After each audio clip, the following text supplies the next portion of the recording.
What's up, guys? Y'all are late. Or wait, no, that's me. I'm sorry, y'all. It's been a day with family and work and life and everything else. But we are live with you here on Ask an Arborist, coming at you live from Houston, Texas. My name is Matt Latham. I'm a board certified master arborist and registered consulting arborist through the American Society of Consulting Arborists, or ASCA. Don't expect y'all to remember that, but apparently I know trees or something like that. So I'm here to answer all of your wonderful tree questions. We started this little group, let's see, about 9 months ago now, and we have grown to almost 2,000 people. I just checked, what is it here? 1873. Now, if we're counting all of the visitors, let's do math real quick, y'all, because I'm too tired to do it right now in my head. That used to be an easy thing I could just crush. I was back in elementary days. I was a mathlete, go nerds. Nowadays, I'm just tired. So let's see what we got. 1873. That's 2152 people in 9-10 months or whatever it was. And y'all, this is fantastic. We're building an awesome community. As you'll see, we're getting all sorts of folks from all sorts of walks of life and different careers, and also arborists on here answering your great questions. And so my company is Arborist on Demand, and we are essentially a digital arborist consulting firm. You're probably like, what the hell or heck is that? Oops, I cursed. My bad, guys. You're probably like, what the heck is that? Well, essentially, we do telemedicine for trees, because if modern medical doctors can do telemedicine, why can't tree doctors? Because we got the same technology as they do. We have the same research as they do, or comparable for our industry versus theirs. And, it turns out trees are trees are trees are trees are trees. Now, there was a great guy named Dr. Alex Shigo back in the 50s, 60s, and 70s. He is known as the father of modern arboriculture.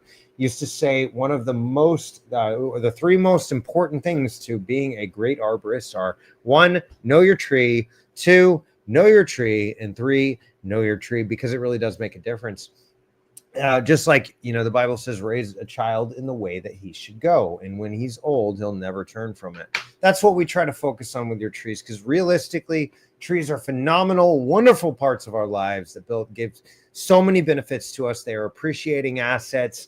They just keep getting stronger and providing more benefit the older they get, along with raising the value of your homes, improving mental health, improving recovery time with disease. By the way, y'all, we're here in Houston. It's freaking hot right now. It's like 103 today.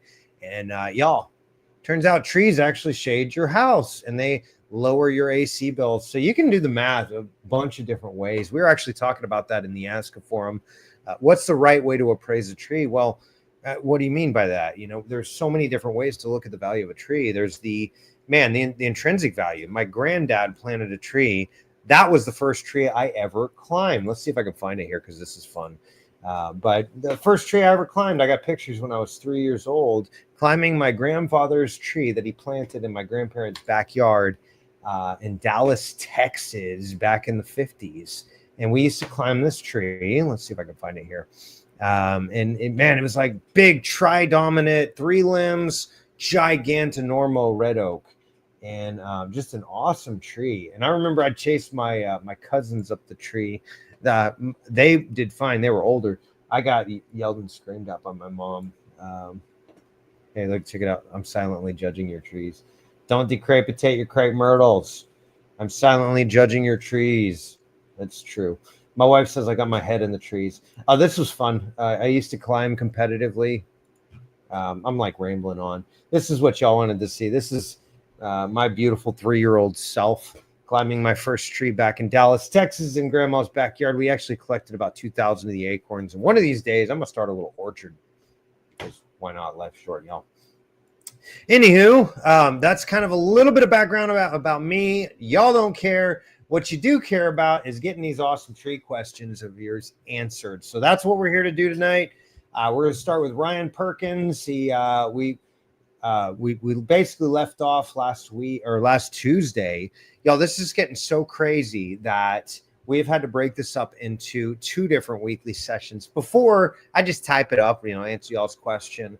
And then we get so busy where it's like, oh, y'all, we got to do something. So we start this little live stream every Thursday night. We've done like 14 or 15 of these, and we realized it's just not sufficient, y'all. We're getting so many questions right now. We are, let's check it out.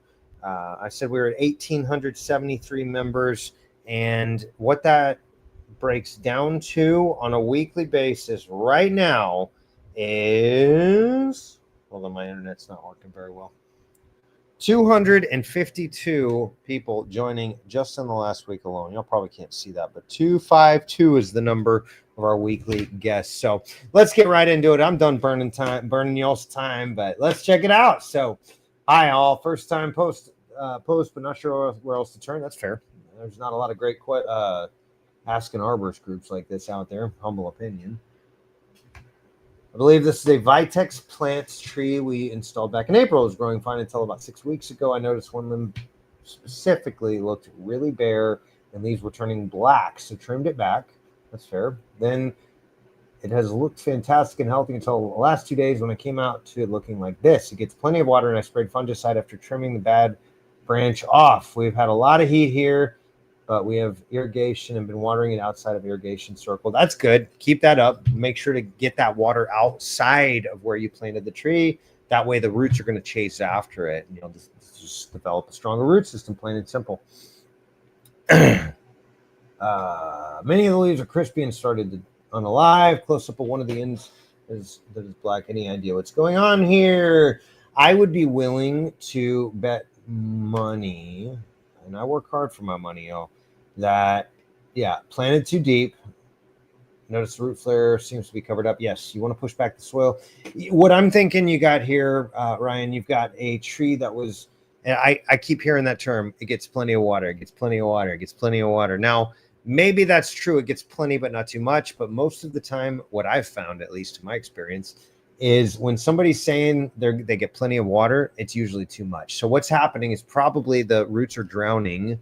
You're just flooding it. The soil doesn't have time to dry out and aerate. The water's going to move, right? So it may take a while. And if you remember back to diffusion and osmosis, if you've got a nice, healthy plant with a nice, healthy root system that was grown in this nice, fluffy, perfect growing environment with all this organic matter and compost and bears, oh my, then you stick it in your clay soil. Well, that's high pressure, compacted existing soil.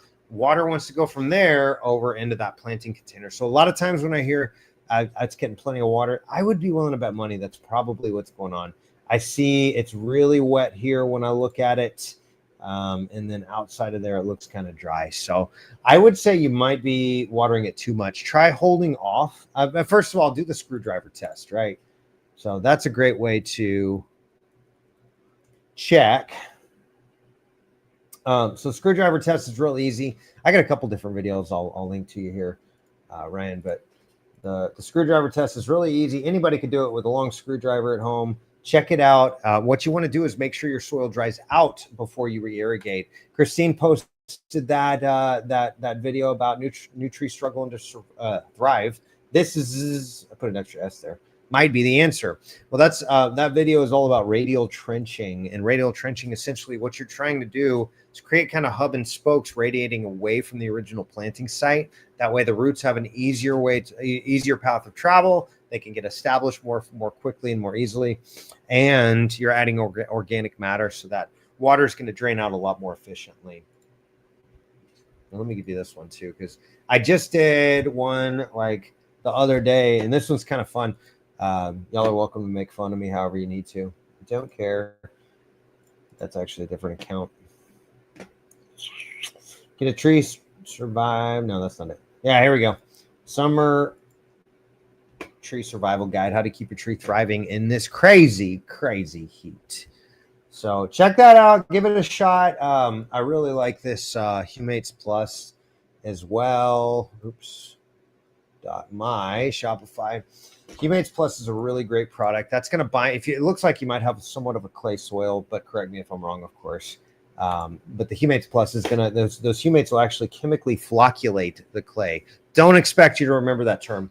Essentially, it means restructure the soil to where you've got more air, and that way it dries out a little bit quicker. So hope that helps, Ryan, and we are moving on as long as my internet works. Yeah, there we go. Cool.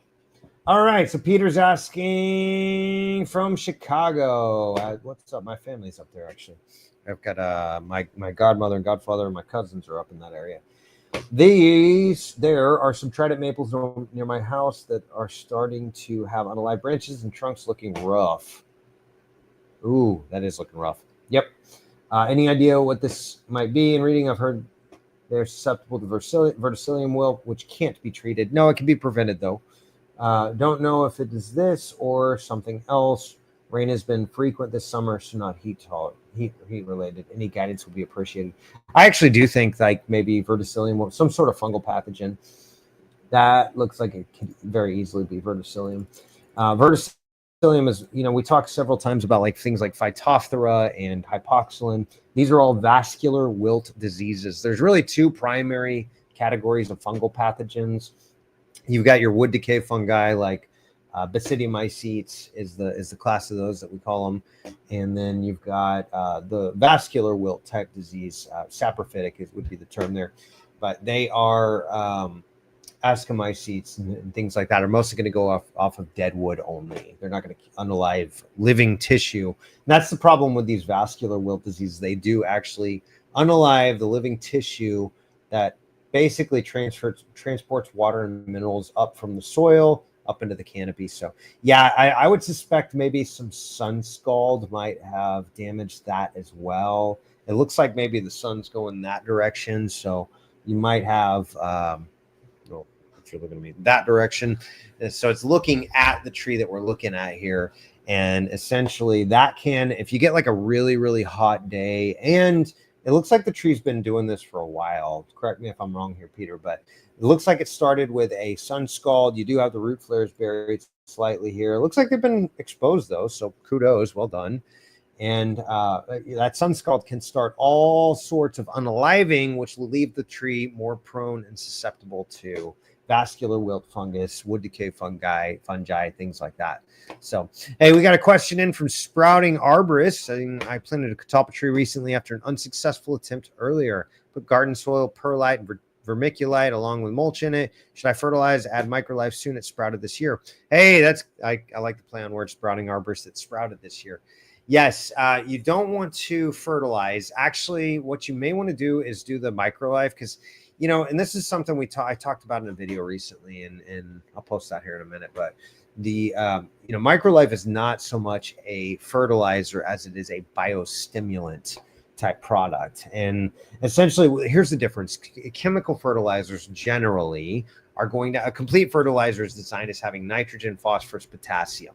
Now, that doesn't include the other, 25 different micro and macro elements that the tree needs for basic functioning. So nitrogen, phosphorus, potassium, well, that's not a lot of what the tree needs. Those are 3 out of 28. And so the tree has to get those other resources from other places, like the soil primarily. So essentially, whenever you're doing a biostimulant type treatment versus a chemical fertilizer, your goal is not to actually feed the tree. Now, you do, right? So anytime I add seaweed extract, that's got nitrogen in it, plain and simple. Seaweed's a plant. And so it's going to have nitrogen in there. It's going to have carbon and a lot of other things that the tree needs. But that doesn't mean it's so much designed to be a fertilizer, no more than like your, the bone meal. Yeah, it's great, but it's actually designed to feed the microbes. And then it also has some nitrogen. Same thing with planting peas around your yard. Not dandelion, clover. When you plant clover around, all of those are growing up. They're going to renitrate the soil naturally, but then they're going to store a lot of nitrogen. And then when those leaves and those plant parts unalive, they will fall down into the ground and feed the tree or the grass or whatever's growing there as well. So, is it a fertilizer? No, but it does get more nitrogen there. So, when I want to distinguish those two, because fertilizer, no, do not add nitrogen, phosphorus, potassium, boron. Don't add nutrients, because what you want to do is you want to feed the beneficial microbes, because when you do that, Those guys go to work and start chelating all of those things out of the minerals. By the way, a lot of that's just going to sift into the soil naturally. So sometimes you get a nutrient deficiency, but I would focus more on the microlife than I would the fertilizer. What you want to do, really soften up that soil around it. You're trying to get those roots to establish their sprouting arborists. So great question, man. Catalpas are awesome trees. We've got them down here, even in Houston. Sometimes I see them. I saw them quite a bit up in Dallas, but cool trees. They've got those big, giant 12-inch or whatever heart-shaped leaves and the giant bean pods. So moving on. All right. I have an overgrown tree, not in good shape. I would like cut bigger branches to have fruit at a lower height. Oh, I see. So you got a, what is that, pear tree? It looks like. Can I cut it heavy in fall? Also, can I spray copper tone on it? White copper tone, like the sunscreen? I wouldn't do that. Maybe copper, liquid copper or copper sulfate. Maybe that's what you mean.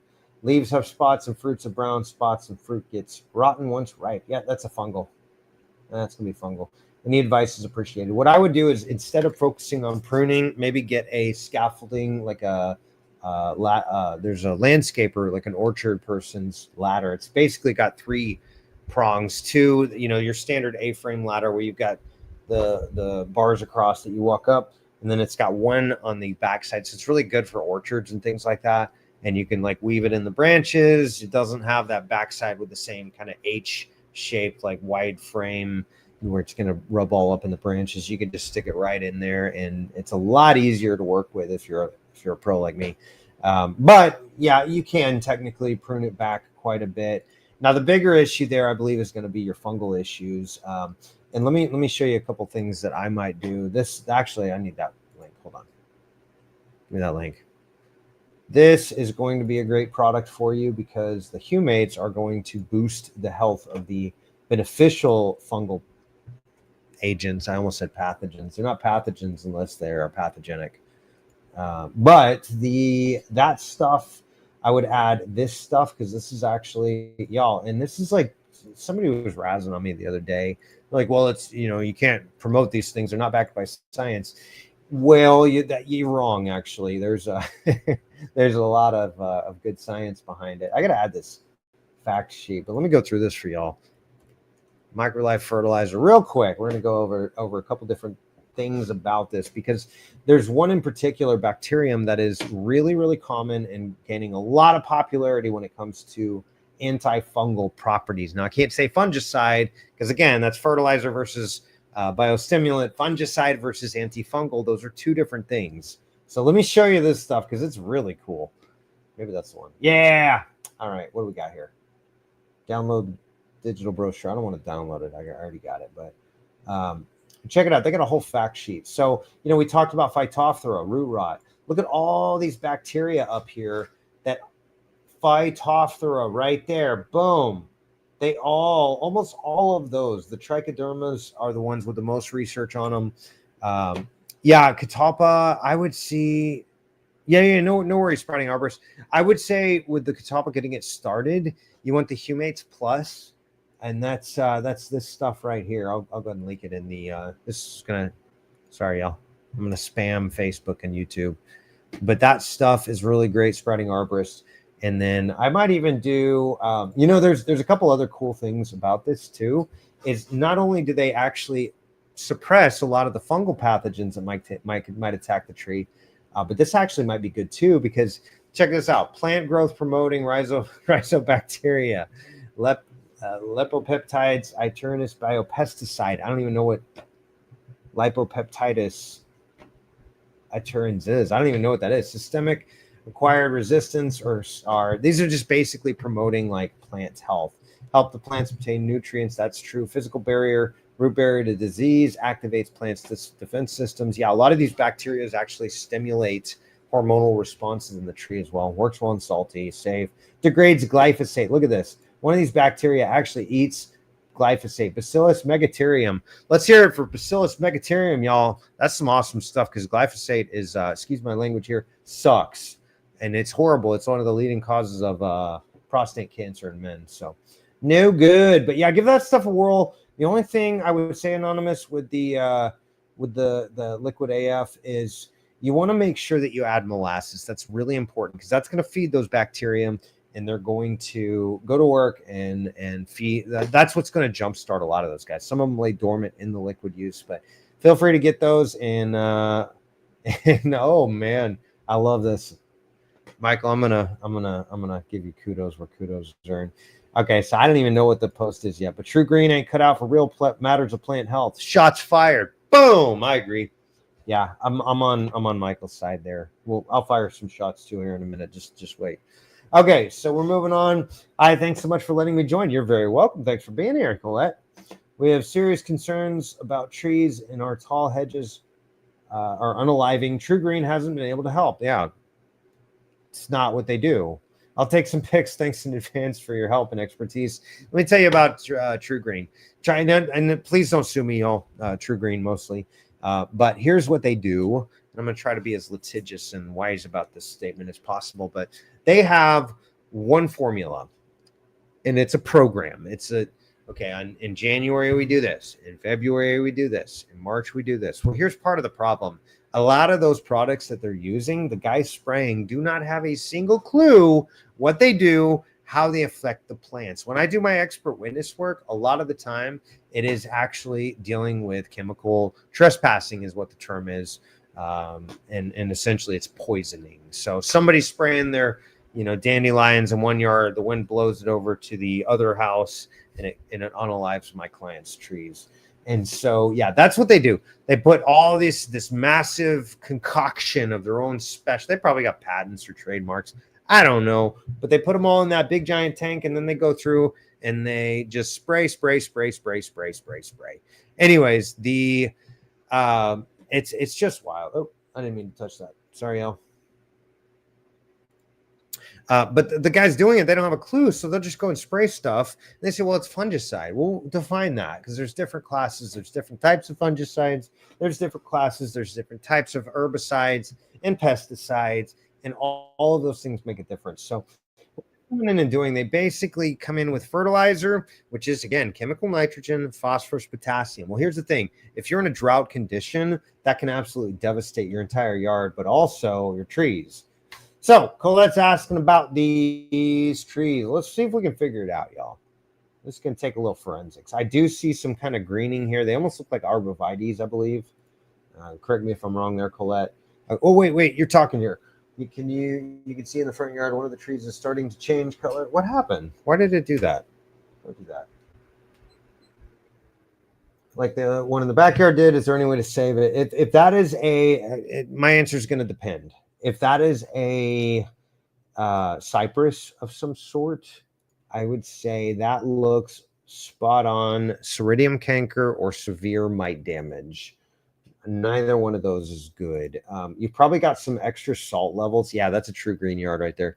I'll go back to that here in a minute. You probably have some excess salt levels from the chlorine in the pool. So make sure that you've got some sort of barrier there to protect it. If you can, it looks like it runs off right there, which is right where that tree is. So here's the story I'm going to tell you happened. And I leave open for this being completely wrong. Is you've got a stressed situation. You've got a chemical crap storm going on in the yard and on the trees and on everything else. And what happens is you wind up creating an unhealthy ecosystem. You know how you go to the doctor and they tell you, hey, take this antibiotic, it's going to unalive all the stuff that's unaliving you. I'll answer that here in just a second, Sprouting Arborist. That's a great question.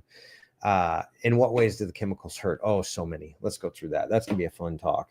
Okay, so whenever they do that, the fungicides are unaliving the beneficial fungicides as well. So you go to the doctor, you take the antibiotics. Now what? Now you've got a sore stomach, a sour stomach. You're having all sorts of different other problems. And because 70% of our immune system is in the gut, now you're left open to other secondary infestations, infections, whatever you want to call them. I believe infections would be the word. So I see a beautiful yard. You probably water 27 times a week or 7, whatever. And anyway, so you're probably watering a lot. I could tell the hedges are all lush and beautiful. And I forget where you're from. Virginia. Okay, so it's a little warm in Virginia. Not like Houston, but it's pretty hot there.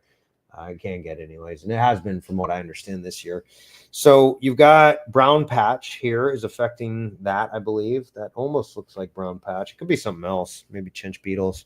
But you've got a lot of different issues, and now the trees are getting infected. I think you've got a really toxic situation in the soil, and I think you need to work to correct that. Again, Microlife is my favorite brand of awesome products. But there's a lot of great ones out there. The reason I like Microlife is because I know it. I know it's extremely high quality, and if you spend a little bit extra with them, then yeah, that's not good. But really, these Humates Plus are going to be your best friend. Sorry, I said you. Whenever you've got you use these products for a year or so, you're going to have a completely different yard. And the reason being is because they're not just working to suppress bad guys, they're actually working to rebuild the whole culture in the soil, just like taking probiotics after taking a medical doctor's advice, and taking their antibiotics is going to be very beneficial, because realistically, you've got a whole ecosystem going on in your stomach. Same things happening in the soil. Is your trees are, that's like the stomach of the trees is the soil, is kind of the way I look at it. So if you've got a healthy bioculture there, everything's going to work well. Everything's going to thrive, generally speaking. And then, of course, you got these mean bugs and beetles and stuff that sometimes come in and cause damage. So Sprouting Arborist asked a great question. How do lawn sprays affect trees exactly? I guess a better question is, in what ways do the chemicals hurt it? That is a wonderful question. And I kind of explained a little bit of that with the analogy of the antibiotics and the probiotics. The antibiotics are coming in and they're wiping out everything. The probiotics come in and they start to reculture the gut. Same thing with the soil, is most of the time you've got to spend a little time, getting a little time and a little money, getting the soil to a healthy condition, because that way, once you do, by the way, it's a self-sufficient system. You don't have to worry about it. Just maintenance here and there. And maintenance can be just one little dose of a thin layer of compost on your yard, or over the roots of your trees, or whatever. In the forest, this is how it works. We call it nutrient cycling. And what happens, leaves fall to what the heck is that? That's crazy. This is, guys, I'm tired, by the way. Leaves fall from the tree down to the ground. Microorganisms then come in. I'm going to put like a little virus or something here. And they eat all those leaves. Make it more virus looking. And they eat all those sticks and debris and leaves and twigs and stuff. And they break it down.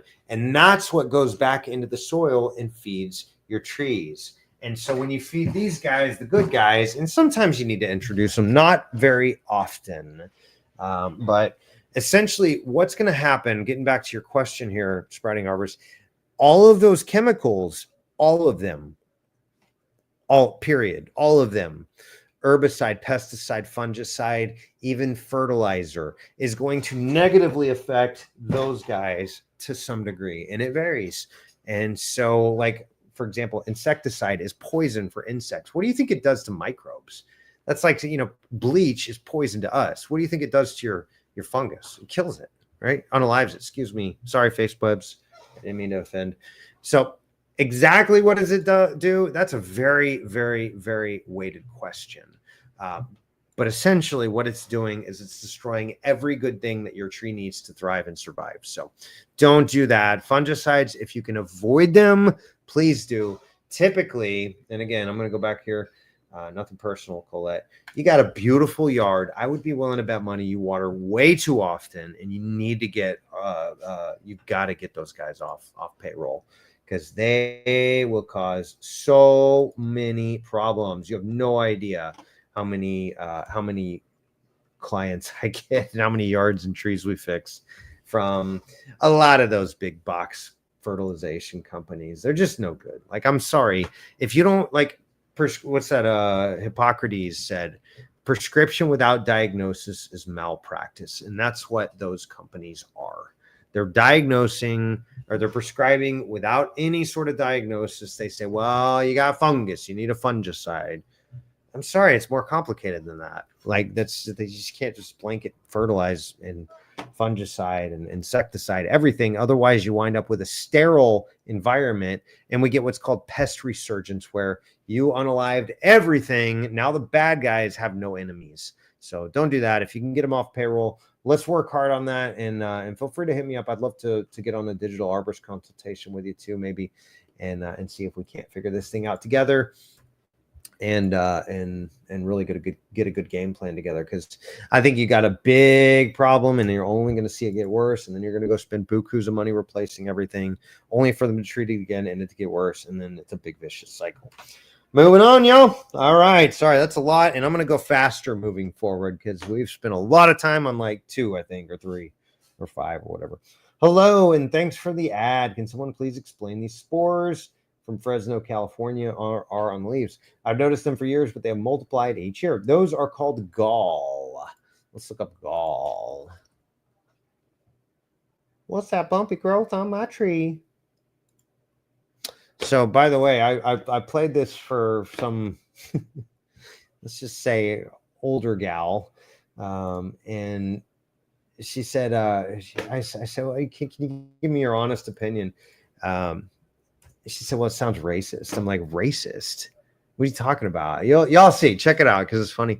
I said, you don't even know. That's what my great grandmother sounded like. Granny was awesome. You know, she burned everything she cooked, but she was just awesome. And Pops, and he had me out on the farm as a kid. I'm running around. I choked a chicken out there once. So, sorry, that's a bad joke. But actually, they had a farm growing up, and my grandmother was part of that, and her family helped build Plano, Texas, north of Dallas, and it was really, really fun going out to the farm because we learned so much. I was riding a tractor at age 3 or 2 or whatever, 4, I don't know.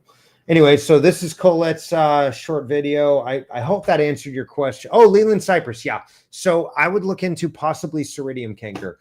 Sorry, I lied to you before. All that to say, I was wrong. Maybe it might be Ceridium canker. So hit these guys up.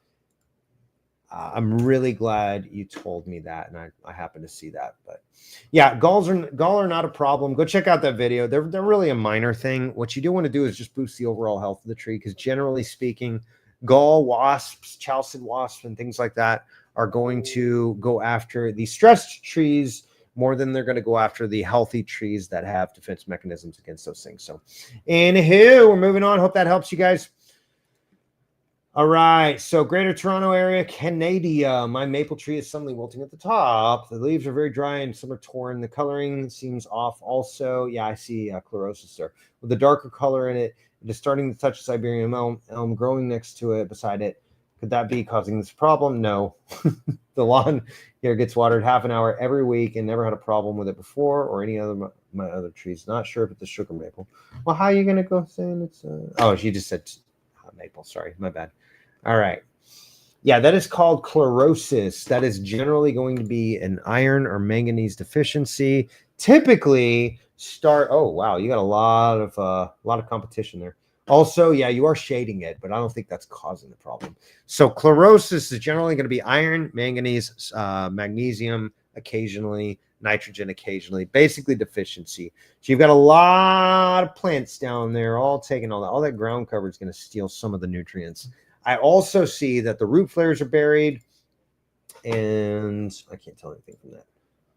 Yeah, so that's interveinal chlorosis. So that means it's generally, I think that's going to be an iron deficiency.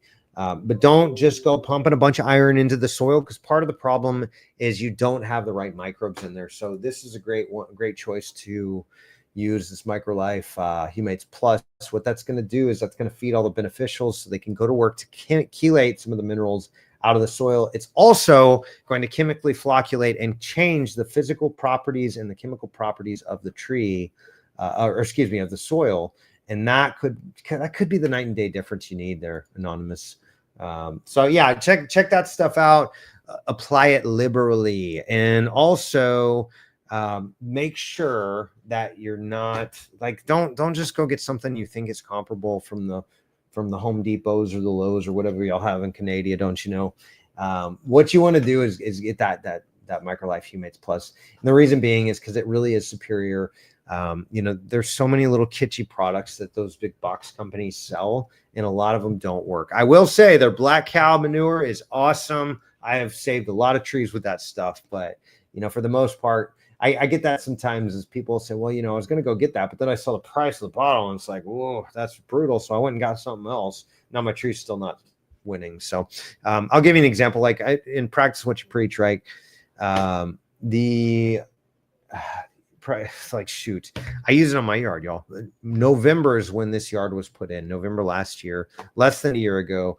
And I have the greenest yard in the neighborhood, and I've watered it three times ever. And that's because the more organic matter you add, I put a lot of those Humates Plus in there. It actually increases the soil's water holding capacity too. So you don't lose to off-gassing and evaporation on these super hot days. Now you're in Canada, so y'all don't have like crazy 120, 50 degree weather or whatever. But you're still going to have that. So use that Humates Plus and maybe add some high profile, like really super high quality molasses there as well. And MicroLife makes another great product as well for that. But this actually might be a good option too, because that's going to give you the molasses. And give those things a shot. I'd be willing to bet money in a year you'll be looking back and like, you don't have any problems with that tree at all. Just looks awesome. You do have that one factor with the Siberian elm over it, that it's always going to shade it. So that is going to be a kind of a limiting factor for that tree, but it's certainly not going to unalive it. So give it a shot. The main thing is watch it over the course of a year. If it's not getting greener, then you've got a bigger problem, and maybe we need to talk a little further. So feel free to hit me up and get online to a digital arborist consultation too. More than happy to get on with you and really figure this thing out, especially after a year if you do that and you don't notice anything. So hope that helps, Anonymous. We're moving on. We need help cutting our mango tree, please. Any tips are greatly appreciated. Yeah. I agree. What do you need help to know how to cut the tree? That's I'm really wondering myself. Let's see if she said. Yes, it's getting too big and we like to cut it back without impacting the tree's strength and hopefully not impacting the yield next season. Let me do a little research. Yeah, hold on one second.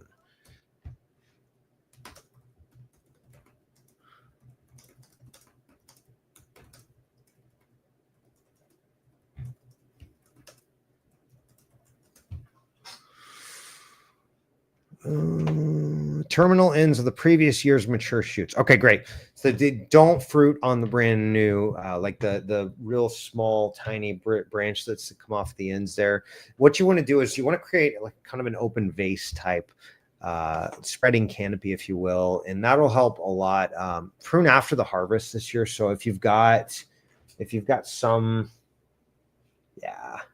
what you want to do is this winter you want to cut it back to outward facing buds. So basically buds that are going that direction. You've already got kind of the beginnings of greatness for this, Rebecca. You've got a kind of an open form where you've got two branches, but what you want to do is really widen that out. So you've got a little room to grow on the house side. You've got a little room to grow growing towards the pool. And essentially what you want to do is stunt the growth on those. So I'll give you an example because I think it's going to be real similar to pruning a peach tree. Do a little drawing here, and I'm going to try to do a horrible job of drawing your tree, but you'll get the point hopefully. So right now you've got a tree that's got two branches primarily that come out here. It has been reduced in the past, so here's essentially your canopy. So on some of these branches, what you'll find is the branch grows really thick here, and then it kind of tapers out. And then I'd imagine you've got a lot of little buds that come off like that. And that's part of what they've been doing. And so what you want to do is kind of open that up a little bit more and keep training those branches to grow out further. So some of those little spots where you've got multiple branchlets coming out here, maybe reduce it back by one this time, maybe another one next time. And then you want to start to form that more open vase type canopy. What you're looking for is like this, with a few branches coming out here. And essentially you want to reduce that back to a manageable height every year. This may be one of those we would want to get on a digital arborist consultation, and maybe start to get like an actual pruning plan. We could actually take photos and show you exactly which cuts to make and all that. Hey, what's up, Christine? Glad to have you. Welcome. Oh, and I missed a question here. Ooh, brutal. Is it okay to add a pesticide that unalives a borer on a tree? Our birch tree has bronze birch borers. Those are brutal. I'm wondering if I should get anything added to help it even more. I would do the biostimulant type route, man, because that's going to boost the overall health of your tree. And that's what you really need. You need the tree to be able to defend its own. Because, like woolly adelgids with the American chestnut is a great example. I think they said it was like 0.0001% of them actually remained alive and became resistant. So just like humans create antibodies and we start to become resistant to various pests and pathogens, trees can do the same. Christine will tell you about that. She's a cancer researcher. So glad to have you here, Christine. Correct me if I'm wrong on these things. Of course, I'm not a PhD or a doctor of any sort. I'm just an idiot tree guy who likes teaching people about trees because it turns out pretty awesome. But essentially our bodies have an immune system. They go to work. Our T cells, our mast cells, our antibodies, they all go to work. And if you don't have those resistances, then major epidemics come in. And that's, Spanish flu is an example. And like we brought that over from there over to here in America. And like the Native Americans really had a horrible time with it because their bodies just weren't used to it. Emerald ash borer is the same thing. We could not find research data on emerald ash borer when it first got introduced in the United States because it wasn't a problem in China where it was from, like at all. So nobody researched it. Yes, it existed, but as soon as they came over here, those trees had decades and centuries and maybe even millennia to get used to the emerald ash borer. Our trees didn't. So they don't know what to do with it. They don't create the right allopathy and allelochemicals to suppress the beetles. The emerald ash borer comes in and wipes it out. So same thing with those bronze birch borers is, yes, birch trees can resist it. They can fight it off. They're not good at it yet. So what we need to do is get those accustomed to dealing with the bronze birch borer, keep that treatment up. And then on the flip side, so that's to suppress the pathogen, stop the bleeding, but then there's restore the tree, help it along to make sure it has the defense mechanisms on its own so it can resist it as much as possible. And you may need to wind up, treating it for a very long time. But if you can get it past that initial phase, I still see hope. So anyways, there's that's a great question, man. Thank you for asking that. So anyways, Rebecca, I hope that helps. Mango trees, prune it back into a more manageable size and shape and try to prune it out. It looks like you've got maybe an artificial turf grass there. So looks like shade's not going to be an issue with the surrounding landscape. Oh, what's up? I want to see the tree, don't you? Not me. Anyways, moving on. Hope that helps, Rebecca. Thanks for your question. All right. Kara, right? Curious if our pear tree wood is worth anything to sell for smoking. I've tried Googling, but we all know how that goes. I have 3 really large piles of what I'm assuming is Bartlett pear wood. These trees were on our property when we moved. My husband butchered the poor trees, but thankfully they came back real well. Good. Looks like it might be growing from below the graft point, though, so you might not get great fruit on them. But pear wood is actually used in wood turning and woodwork a little bit. It's not like the primo good stuff, but it might be worth that. I would be honest. I like it's not worth anything in that state. What you might be able to do is have a nice bonfire in the backyard, though, and get some family and friends together and have a good time of it. So hope that helps, Kara. Moving on. Others asking, my oak tree has never had any issues until this year. I've lost 2 limbs so far to this orange-looking substance on the branches. Is there anything I can do to stop the spread? Davidson, here in North Carolina. I don't know where Davidson is. I do know where North Carolina is. Let's check it out. Yeah, is that the weeping whomping willow? Weeping wampo. Whomping willow. Ah, that's crazy. Man, I'd climb the daylights out of that. Okay, you got some bleeding wound cankers here. So you got some sort of fungal pathogen, probably I see it so much. Phytophthora is becoming, I think, a much bigger problem than I think we're all going to realize. I'm not sure on the specific epithet of that though. That's the only thing is you're going to need a good identification on that fungus to figure out exactly what it is. But you've definitely got some large scale systemic problems. I could see it in this picture right here and in the next one. Looks like that might be even frass there for borers. But yeah, you got a lot going on with this tree. That's one we really have to take a closer look at and identify what's going on. It doesn't look like you use herbicide, but it does look like you have compacted soil there. And who knows? Like anytime you see large amounts of weeds like that, often those weeds are actually kind of a symptom. Yeah, you haven't trimmed the dead out of it, it seems. Let's see. Ever, it seems. It wasn't that unalive before, or at least to my limited knowledge of trees, it wasn't unalive. Oak trees like that need the dead limbs, the unalive limbs. Sorry, I'm so sorry. I keep messing it up. Trimmed out yearly, or else it causes fungus and mold in other instances to where the tree becomes sick and will eventually unalive completely. That is false information. I'm sorry, Jordan. I call it like I sees it. Nothing personal, dude. Columbia, Missouri, man. We used to go there about once a quarter there's a Lyme literate doctor in Columbia, Missouri. That was the closest one 10 hours away from us when we grew up in Dallas, when we lived in Dallas. But yeah, that's not true. Here's the thing. Trees work off of compartmentalization. Code it is what we call it. Compartmentalization of decay in trees. So essentially, what the tree is doing is not sealing a wound like you and I do, or excuse me, not healing a wound like you and I do. Essentially, they're walling it off. So whenever you get, let's say, a big mar in the trunk, you got this, or let's take the branch example. So you got a branch here, somebody removes it. Well, what has to happen is that tree has to seal it off.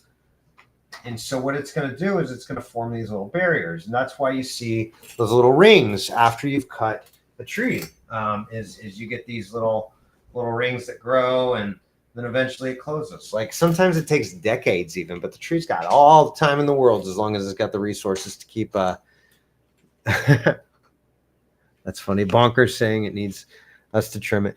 That's a great point actually. Yeah. So Christine is saying like, yeah, it's kind of bonkers to say the tree needs us to trim. I think what you mean there, to correct me if I'm wrong here, is the tree has been living a long time before humans ever came and started pruning it, right? You go out in the forest, there's trees that go their entire lives and they're never pruned. Well, the reason that is because of these things that we're talking about. They seal the wound, or the limb falls off, or it unalives and it falls off or whatever. And essentially this tree just closes that off. But before it even does, before that branch is while that branch is unaliving, the tree is actually actively sealing it as it loses strength. And so trees go off of sinks and sources. Sinks produce, sources cost. So if that limb is unaliving, that means it was a source. It cost resources and it was done producing for the tree. The tree no longer needs it and it removed it. So no, I'm sorry. I don't think that's the case, because needing a chemical arborist in order to save the tree, or at least 2 to 5 years, you will have completely unalive tree. Man, I don't know where you're getting that information, but I don't read that in textbooks. What I read is about compartmentalization and of decay in trees. So what you've got here, Heather, you've got a massive systemic problem going on, and maybe bugs, definitely fungus. Yeah, trees predate most modern animals except for sharks. Man, I wasn't there to see, honestly. We've probably talked about this a time or two, but I believe in a God. In the beginning, God created the heavens and the earth. I think there's a lot of evidence of that, including really good genetics to pre-program these trees to do that stuff. So humble opinion, Christine. I know we probably differ on that, but I think trees were intelligently designed. They don't need us to prune them, y'all. The only reason they need us to prune them is because we live around them and because we mess them up. So that's generally why trees need management. Also, you want to get more fruit out of a tree? There's ways to do that. You can do certain things to prune and to manage and to fertilize and to give it resources where it's going to be able to produce more stuff. No, you're good, dude. I'm asking so many questions. But I think this is important. I think it is too. I'm glad you're here, Sprouting Arborist. So keep it up. That's what we're here for. Autumn Blaze Maple is here in a cut from the nursery, has black stuff on it, around it. It looks healthy. Otherwise, will it be okay? I'd have to see a picture, honestly, but it sounds like maybe it's like black pruning sealant. Yeah, it's probably okay being a young tree like that. Why do these guys do that? Do nurseries not even know how trees work? This is ridiculous. What kind of world do we live in? Right on, dude. So yeah, keep them up, man. It's carry on. I'm happy to help how we can. Obviously, my family needs me more than you do. So it's at a certain point, I've got to take care of my family. But anyway, Scott's asking, I need to move some young apple trees for when I planted them too close together. And also I'm getting a shed and plan to use some of that area. They're 7 to 9 feet tall. Plan to wait until early fall with cooler weather. Yes. Where are you at? Oh, you're in Iowa. Maybe. Des Moines. Okay. Yeah.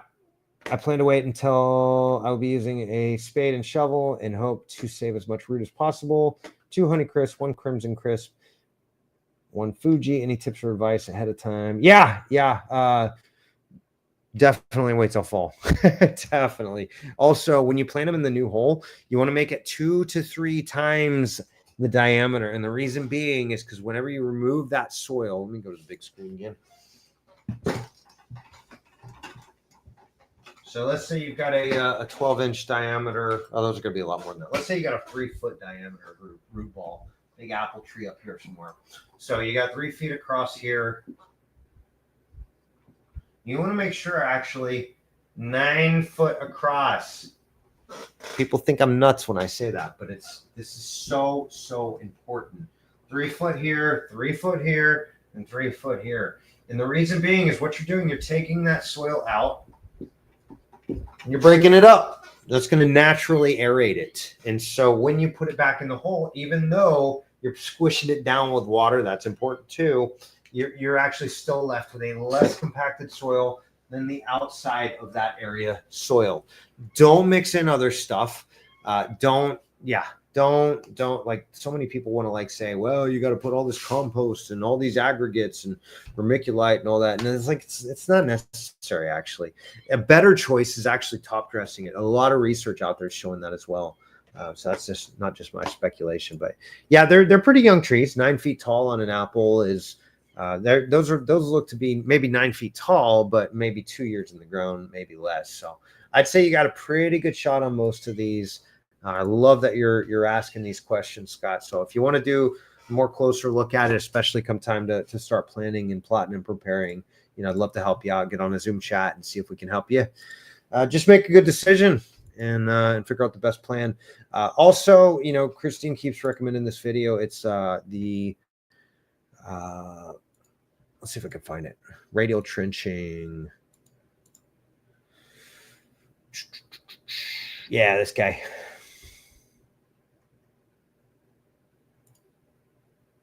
Shareable link. So check that one out. That's going to go over a technique called radial trenching. Oh, what's up? Where you at? Oh, did I do that on Heather's? I don't even know where I posted that. Oh, there we go. Okay, we're good. So yeah, that should help, Scott. Let me know if you have any other questions, though. But thanks for getting proactive about that. You're doing the right thing. It's like that in anything in life. Yeah, shoot me an email. They're Sprouting Arborist because I'm happy to take the picture and I'll give you a freebie on that one. So all right, what could be wrong with my cherry tree? Just so much.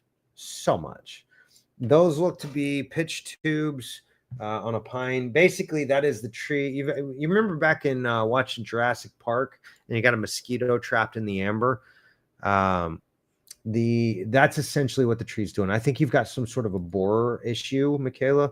I would actually, yeah, that's when you want to really figure it out.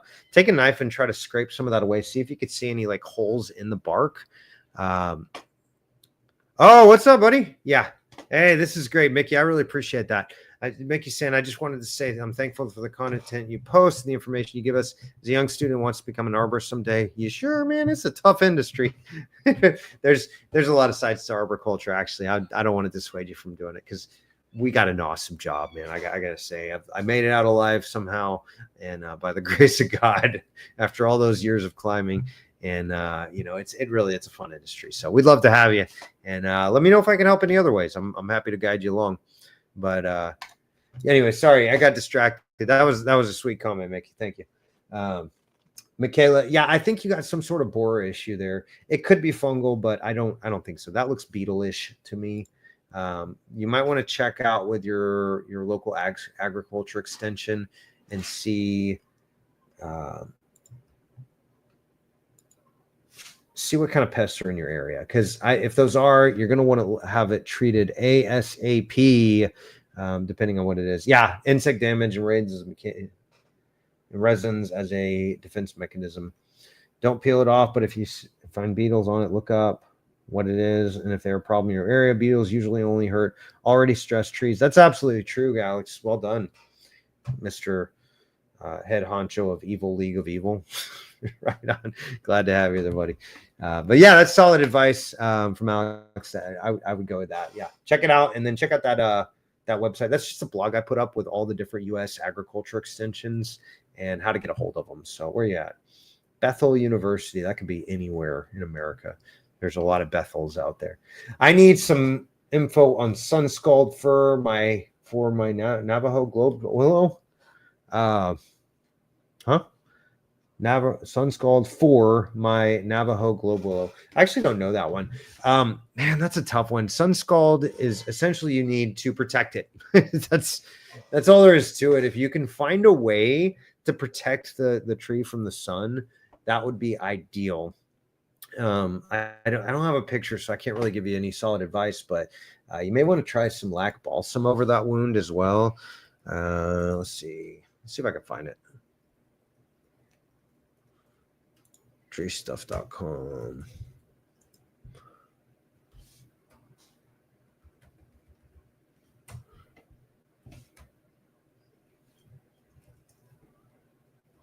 I'm sorry, y'all. If I've got a little bit of a sinus thing going on, not feeling so great. Why did I do that? This stuff. Oh, Forestry Supply sells it. Well, I'm not too committed to tree stuff anymore. If they did me right all those years, then I would be, but sorry. You dead to me, bro. Oh, that's not what I wanted. Oh, you're unalived to me, bro. I'm sorry. I'm sorry. I did it again.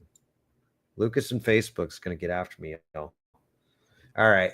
So yeah, I hope that helps. Try that stuff out because that can, produce a little bit of a coverage, but I don't know. I got to do a little more research on sun scald and if there's ways to seal it. The main thing, you got to give the tree what it needs and you got to give it some protection from the blazing sun. So hope that helps. All right. What's up, Colette? Back again. Here are some better pictures. I hope you can see. So this is great. Okay. So this is, I would encourage you guys to follow Colette's suit. And maybe try to keep it in the same post, but a lot of folks will come in and they'll give updates to. Okay, well, somebody asks, let's see the trunk flares, let's see the roots. So this is awesome. So we're going off of Colette's question from earlier. Where are you, Colette? Right, Sean. So she's got all these unaliving. I think we said they were cypress, right?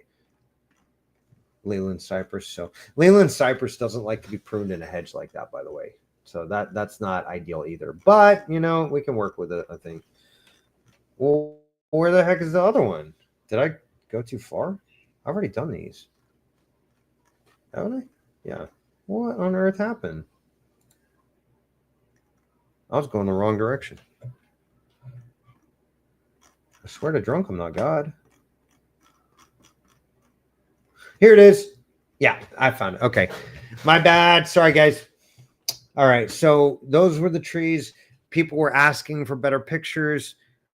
Yeah, give it a taller. That's a great point. Going back to our globe willow, give it a taller parent tree that doesn't sun scald. Yeah, but that's tough if the tree is established. So I agree. That would be the best route. It sounds like maybe you've got a tree that's out of place. If it's getting sun scald real bad like that, I don't know. I don't know where you're from. Sorry. Okay, so y'all be more like Colette and give great details and pictures because that really helps us out quite a bit. One tree in the backyard, unalive about 2 months ago, and now it looks like one in the front yard is starting to change color and unalive too. They're both in a row of trees. They all get about the same amount of sun and water. Is there anything we can do to save the one in the front? Colette, I really think you've got a fungal problem. And it could be Ceridium canker. I don't know. And again, if you want, you can send a tissue sample off to your Ag Extension's website and see. Where'd you say you were? I can't remember. Where you at, Colette? Virginia. That's right. Okay. Yeah. By the way, Virginia and Kentucky both have awesome agriculture programs there. Their whole agriculture extension is great. What on earth did I do? No, I don't want that. I got to unalive that comment. Oh, wait. Am I all right? Dude, I'm exhausted. I got like 4 hours of sleep last night. I was up late, like doing some work things, I wasn't playing video games. How are you going to razz on me? You don't even know. We just spoke like an hour ago. All day. You don't even know what I did last night. No, I was working on that video that I posted up on YouTube yesterday. I was trying a different style. By the way, if you didn't know, I do like a YouTube channel as well. Just go on over there and look up Arborist on Demand.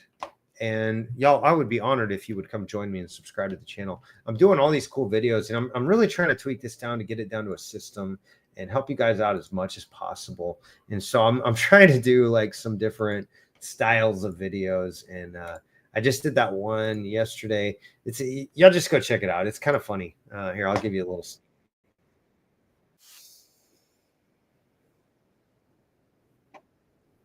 There's my head. I'm popping all over trying to like get with the ADD culture and just different style videos. Anyways, I'm trying to get a little more creative. Y'all go check them out and let me know what you think. I would love to. Yeah, I did that. Austin, I'll just do the picture version and all that. Like, just whatever it is, give you guys some great information because that's really that's the whole point of all of that. Just figure out your trees, y'all. Like, trees are important. Take care of them. Yeah, I think you got some sort of fungal pathogen. Let's take a closer look here. That kind of looks like Ceridium.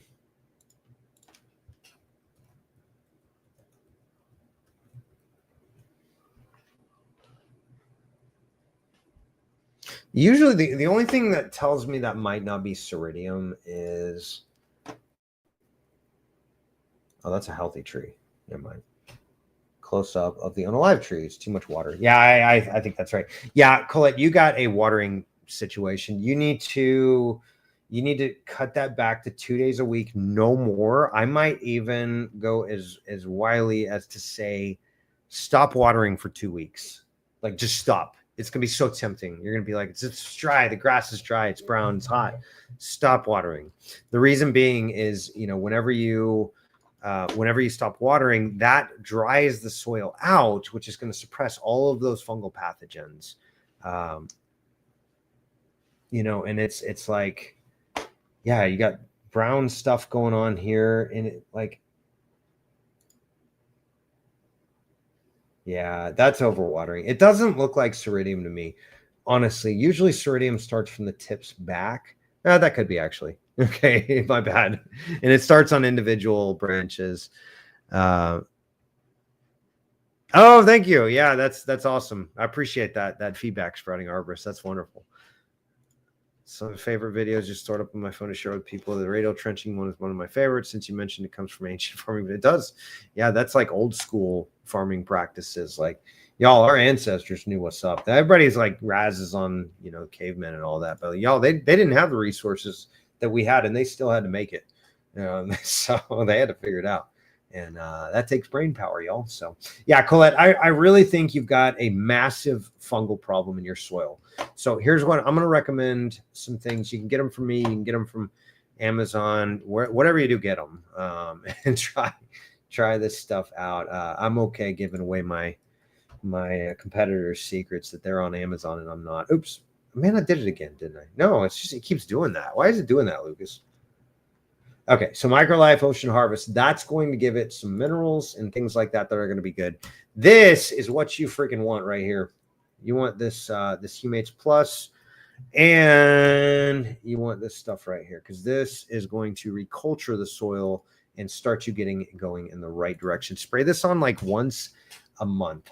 I know you're going to think like, what on earth? You're nuts, dude. But spray that on once a month. I did it again. Dang it. My bad, dude. So crazy. He's so crazy. But essentially, think of it like compost tea. Mix that with molasses. And what that's going to do is start to reculture the soil. This is like you've been going to the doctor for years. True Green, I think you said it was. And they have poisoned your stomach of the trees. That's the soil.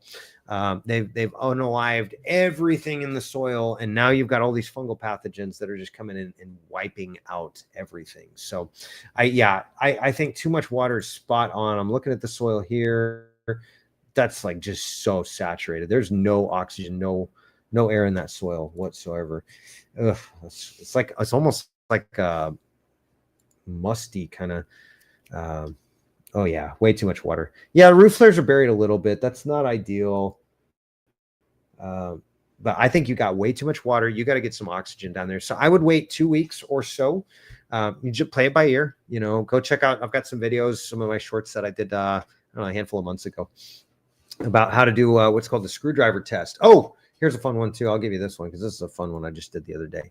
Also, my family splashed water in my face, so it's fun to watch that too. While I was doing it, and then they did it again, those jerks. We had a good time making that one though. So, anyways, yeah, go check out this video. That's going to tell you a little bit about how to do the screwdriver test, how to water properly, how to just really take care of it. Also, use those products and use them like consistently. Consistency is key on this. So hope that helps. But yeah, thanks again for posting such great follow up and such great pictures and everything else. Like that really helps me out, be able to be a better arborist for you. So hope that helps, Colette. And again, feel free to hit us up on arboristonDemand.com too if you want me to take a look at it personally. You can always just schedule a digital arborist consultation. So moving on, seeing this on my tree, on my planted 3 years ago, Kindred Spirit Oak. Cool. That's a beautiful leaf on that. I don't know that one actually. Any ideas what this might be? Yes. I would say moisture issues. Yeah, physiological scorch. That's too much or too little water, and it really depends on what you're doing and where you live and how the environment's been lately. So, yeah, I think Jeremy's right. Physiological scorch. That is spot on. Some sort of water issue, whether that's too much, too little. I just don't have enough solid information. So, anyways, moving on. Ed Coleman, what is killing my tree? Oh, I did it again. I'm sorry, Facebook gods. What is unaliving my tree? Poplar near Alberta, Canada. Let's see what you got. Well, definitely some fungal.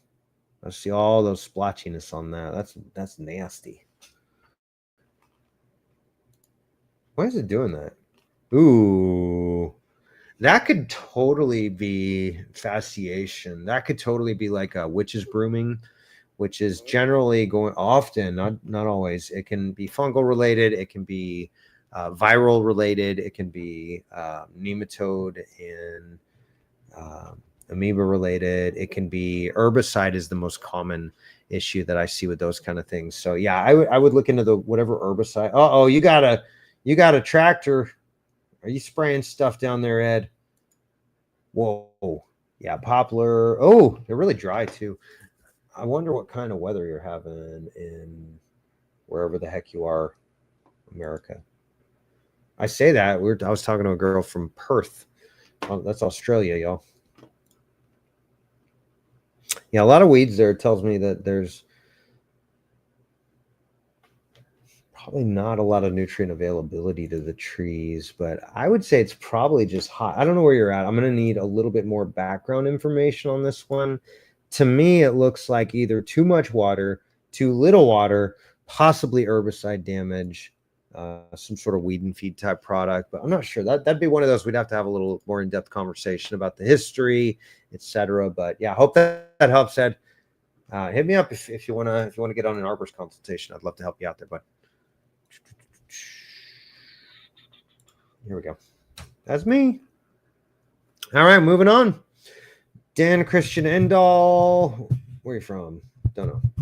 Hello, everyone. We have some really large trees that have been in the neighborhood for over 40 years. Now the power company wants to take down the trees because they are claiming that the trees are in danger of falling over the wire and houses. Can some arborists tell from the picture that they are actually in danger of falling down? Best regards from Dan in Norway. What's up halfway across the world? Great to have you here, buddy. It's probably like you're probably about to start waking up here in a minute. Or maybe you just woke up. Falling on the power lines? I don't see any power lines. Do y'all see any power lines? No, the root flares are buried, so that's not ideal. That's okay on this side. It looks like you may have something obstructing the roots on this one little side there. I don't know if you can see that little mouse moving there, but that's not looking so pretty. You definitely want to play around with the root flares and get them exposed there, Dan. Oh, interesting. What is it? What? Only 30? We're doing good on time. Yeah, I don't see anything that just tells and screams out and says these trees are going to fall tomorrow. That is not ideal, though. Actually, now that I'm looking at it, thanks for a closer pick. Beginning to decline. Oh, that stinks. Too late. 2 days ago, they already got that tree removed. Yeah, that looks like some sort of pine bark beetle or some sort of borer. And then you had the woodpeckers going after it too. I'm sorry to hear that, Dan. That stinks, but yeah, I would want to do a full tree risk assessment on that tree because that's sketchy. Yeah, and maybe you can do some reduction pruning to lower the height. Oh, okay. Trying to build power lines there. Yeah, that makes sense. I did see some. Where was it? On the opposite side. Yeah, right along there. So maybe that's what they mean. But that looks like a house drop. Yeah, those Norway spruces are beautiful. Yeah, they're awesome trees. We'll get to play around with them in Pennsylvania a little bit in another stage in my life. All right, Dan. Sorry you lost that. That stinks. I think they might have had a point there though. That you got some sketchy stuff. That's all right. That's all good. And they're halfway through writing. All right, moving on. I have a linden tree that appears very healthy. No unalived branches, no undersized leaves, excellent growth each year. However, there's a large hole on either side of the branch. Perhaps insects. I don't know what it is or how to treat it. Any thoughts? That's actually a branch union that was removed. That's a branch union, and that's a branch union right there. I think. Let's see. Did you draw more pictures? Could you zoom out a little? Is there a branch union? Oh, right on. It is a branch union. Yeah. It's a branch union. 2 branch unions there. Oh my goodness, this linden tree has a horrible structure, Bob. Oh my goodness, you've got to. Oh man, that might be too late to start repairing that structure. Honestly, I'm not one to be a naysayer much, but you're kind of setting in its ways there. That's not ideal. What I would do, it's definitely included bark. Christine's absolutely right on that. How do I deal with this? I don't want to cut the tree down. Sounds like it's doomed in the long run. It is. You're absolutely right, Bob. And I'm sorry. I hate that. But there's a couple things you can do, and it sounds like it's out in the cottage. We may need to figure out a way to get this done, get some extra pictures, and while we're talking, you could take pictures or something like that. But I'm happy to help you however I can. I think what you're going to have to do is start addressing the structure of this more than anything. You've got a really, really, really weak structure, and it's pretty high risk of failing. Now, the next question is, if it fails, what happens? Are there consequences? Are there houses or people that can be hurt or damaged or destroyed? You got to do something about it. But I don't know. It just depends on where it's at. Maybe. Yeah. Christine's right. Included a bark hellscape. That's absolutely right. I'm gonna maybe use that. But that is just such a bad structure, and you got to do some things to manage the structure of it. I don't know what that means because I don't have enough information to go on, but hit me up. I'd love to do a digital arborist consultation with you, or you can always feel free to just send some more pictures than that. Make sure to tag me in it so I see it. Otherwise, y'all, I don't have time for Facebook. So make sure to tag me in it if you've got questions that you need answered individually like that. But hope that helps, Bob. And we're moving on. Oh, this is fun. Please help. Last night the wind ripped my maple tree in half. Can this be salvaged? And it's 3 days ago, so maybe too late. If so, what can I do? Thank you. This would be a prime candidate of some structural support systems. Okay, so let's go ahead and just go to the big screen and draw this out a little bit, because I love taking a tree that's ripped in half like that, pulling it back together, doing some specialized cabling and structural support system techniques, and it's actually possible. So let me show you a couple things of what I would do. I say possible, by the way. Possible does not always mean feasible. So there's budget constraints. There's does it really matter? There's the fact that it's 3 days later, so it may be too late, and maybe that one section is unaliving. So I think Dawn is it. Dawn, yeah, Dawn's got a tree, and poor tree had included bark right in there, which left a weak structure, and that structure fell over. Oh, everybody say, "Aw." What you can do, because trees are very flexible, you can actually take a come along and a pry bar, start lifting that back up and tie it to itself. Now that's temporary. Once you get the branch back up in the air, which can be challenging, I've done it. We've done it with really, really, really, really big stems like that where we had cranes lifting the branch back up. Once you get it back, what you're going to have to do is structurally support it. So this is looking into the tree, not with the split.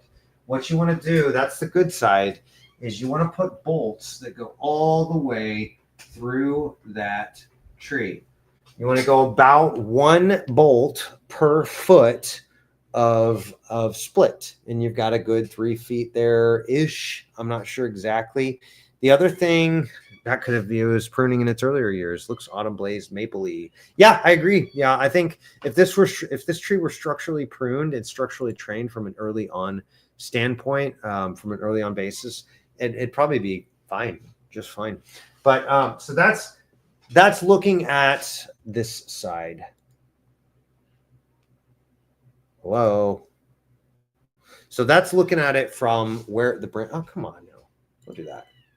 Delayed reaction much, y'all? That's rude.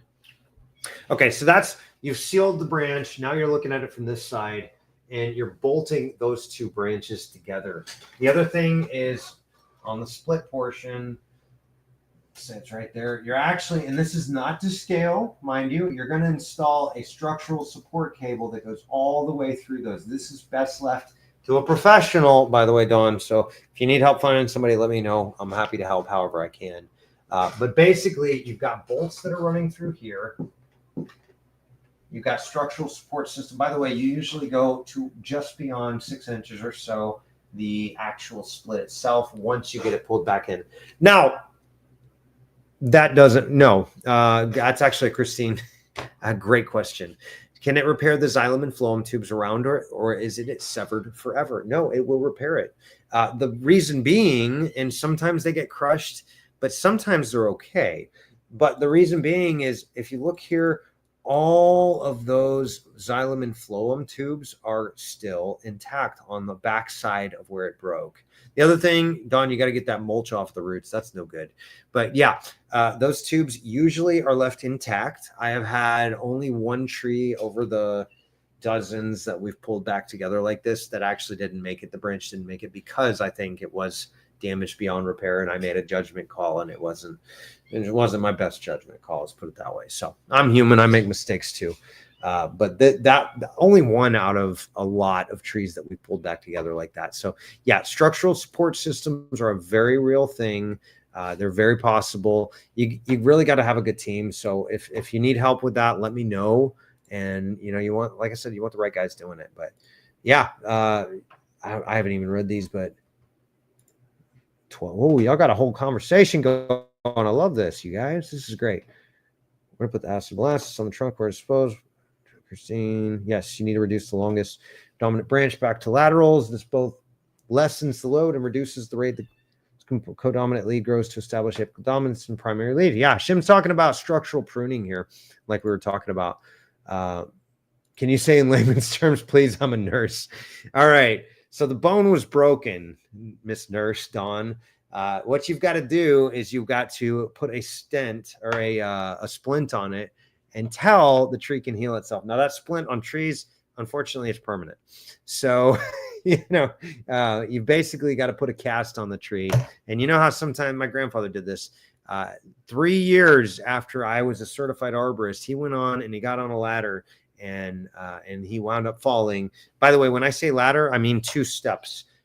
He got on 2 steps, cut a branch, swung out, knocked the ladder out from under him, just like you see on the tubes of you all the time. Just go look up tree removal failure. You'll see all these guys on ladders. Branch swings, knocks the ladder out, and my grandfather shattered his wrist into 52 pieces. He had all these different pins and needles. He looked like a RoboCop or I don't know, something like an alien tech wear on his arm or something. It's super cool. As early 20s or whatever. Mid 20s. I thought it was super cool. I'm like, I kind of want one of those, but not under the circumstances. I'm sure that hurt. I said, you've got a son who loves you, and he's really, or grandson, and he's really good at these things. And humble pie speaking there, of course. But yeah, basically what you got to do, you got to put it in a cast with the cable, and you got to put a few splints in it. And bolts to hold the bones together. So you've got a structural problem here, Don. You don't have a health problem yet, but if you don't do it quick, then you might. So hit me up on the website there, and I'd love to do a digital arborist consultation with you and really put together a good game plan for you. So anyways, hope that helps, Don. We are moving on. Anyone recommend a good affordable tree inventory software for a municipality? Oh, I love that question. Planet Geo Tree Plotter. Y'all check this out. Hold on. I got to do this. Not sure what state you're in, but she's reached out to state forestries agencies, community. Yeah. A lot of them use Collector, which is a app for ArcGeo. And actually, yes, take Michael's advice and direct message him. That's all he does is, well, not all of it, of course. He's a consulting arborist, but that's his primary business. Is he does surveys and inventories, tree inventories and such. He's the go-to. He knows more about this stuff than I do, honestly. But the program that I use, I love it. It's let's see, PG Planet Geo Cloud, and I'll just show you one because this is kind of what it looks like. Please don't copy my password. This is just some of the properties we've looked at. Where do I want to go first?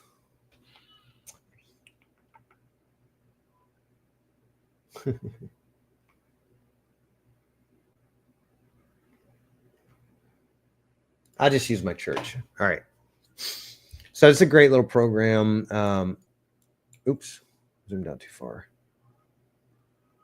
So this is my church. We've got a kind of a situation going on where the landlord is like, we're not going to do anything with the trees. And I'm like, you got to do things with the trees because they look kind of like this, y'all.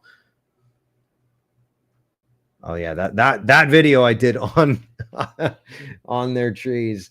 And it was funny too, because the landlord was like, yeah, we got to get a second opinion because the church is throwing a fit.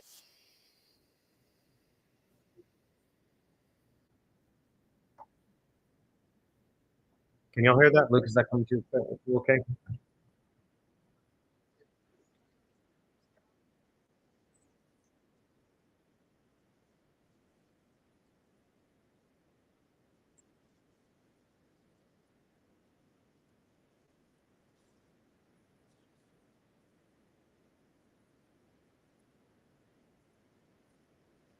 Anyway, that's my church's backyard. And bye-bye. And this is kind of what it looks like. Tree Plotter is a great program. I can attest to it. You can input all sorts of good data in it. You can pick files to put pictures in. You could do location information. And then, of course, if I need to coordinate with with like city planning, I can send them the CAD files. Whereas data tools, exporter, I can export a CSV or any of the shape files. I could do it by the trees or by the clients, and then I can name it and I can export it. So those shape files they're basically any Yeah. Yeah, that was at my church. Yeah, we're kind of fighting the landlords a little bit, Christine. They're like, oh no, the trees are fine. We had a tree cutter come look at them.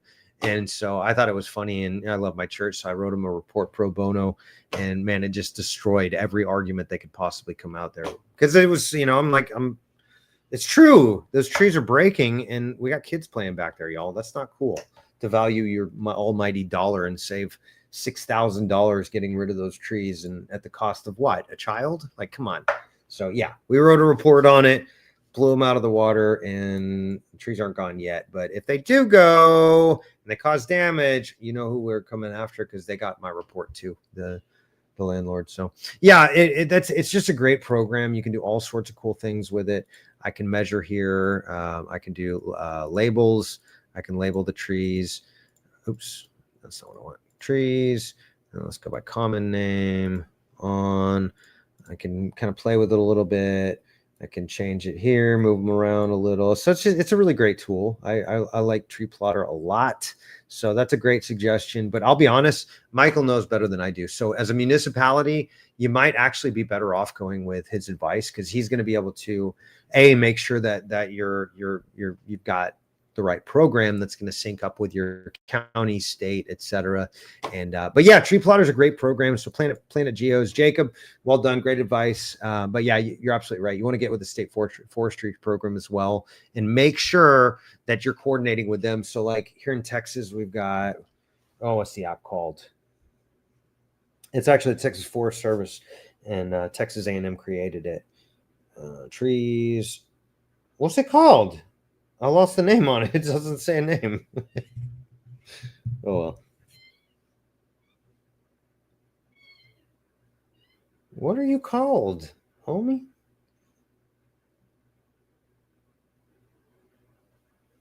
Well, I kid you not. It's got no name. Never mind. Texas Forest Service has their own. It's down there. There's no name. Look at that. No name. Everything else got names. That one has no name. Oh well. Whatever. Moving on. So yeah, get with them and make sure you're on the same page with them. I have something called leaf rollers on my redbud tree. What is the best course of action? Those are caterpillar, if I remember. So those are just going to be chewing pests. You can use BT, and you can use neem oil. Dawn soap. Yeah, Lucas, smart guy. Dawn soap, neem oil.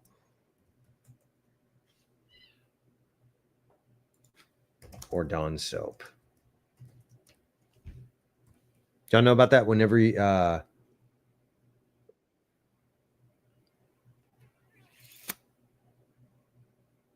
smiley face. There we go. We can do that smiley face. So if you got a Windows computer, you can press the function, the Windows button. This little button right there.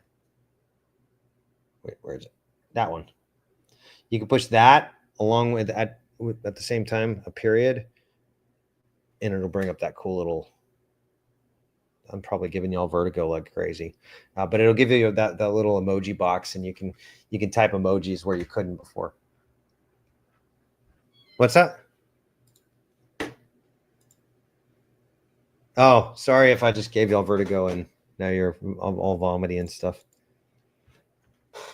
It's not personal, just business. But anyways, that's cool. You can do little emojis where I'm not a tech guy, so these things are exciting to me. All right, we're moving on. Jess is asking, you'll have to forgive me. I'm a novice when it comes to caring for trees. That's all right. I was too at one point. I still probably am. I'm here to learn, though. My child and I planted this tree after we sprouted it from seed in the pot about 6 years ago. That's so cool. It was a little science experiment for us. It's grown about 12 feet. Wow, that's significant. 6 years, that's 2 feet of growth a year. That's great growth. Maybe a little too much. Yeah, sorry. Sprouting arborist. Okay. Yeah, but you're a sprouting arborist. You climb trees, right? So you're used to being a little vertigo-y just normally. And it's a 3-dimensional world up there. And we all live in a 2-dimensional plane, most of us. So we're not used to that. But it's grown about 12 feet and seemed like it was doing really well until this spring. Large strips of bark started coming off the branches in June. Now I've got several branches completely unaliving. All the branches with unalive leaves, bare spots, and bark stripping away. My husband thought at first that it was squirrels stripping the bark, but I'm not convinced of that. I haven't done any shaping or pruning or real care for the lower branches because I didn't realize it was necessary. But after seeing other groups post the group, I think I may not have done things right. Many things right in this experiment. Any help is appreciated. Let's see what we can find. Wow. That's wild. That's a maple. That's cool. So you probably got the cool little helicopter spinny things. I forget what they're called. There's an actual term for it.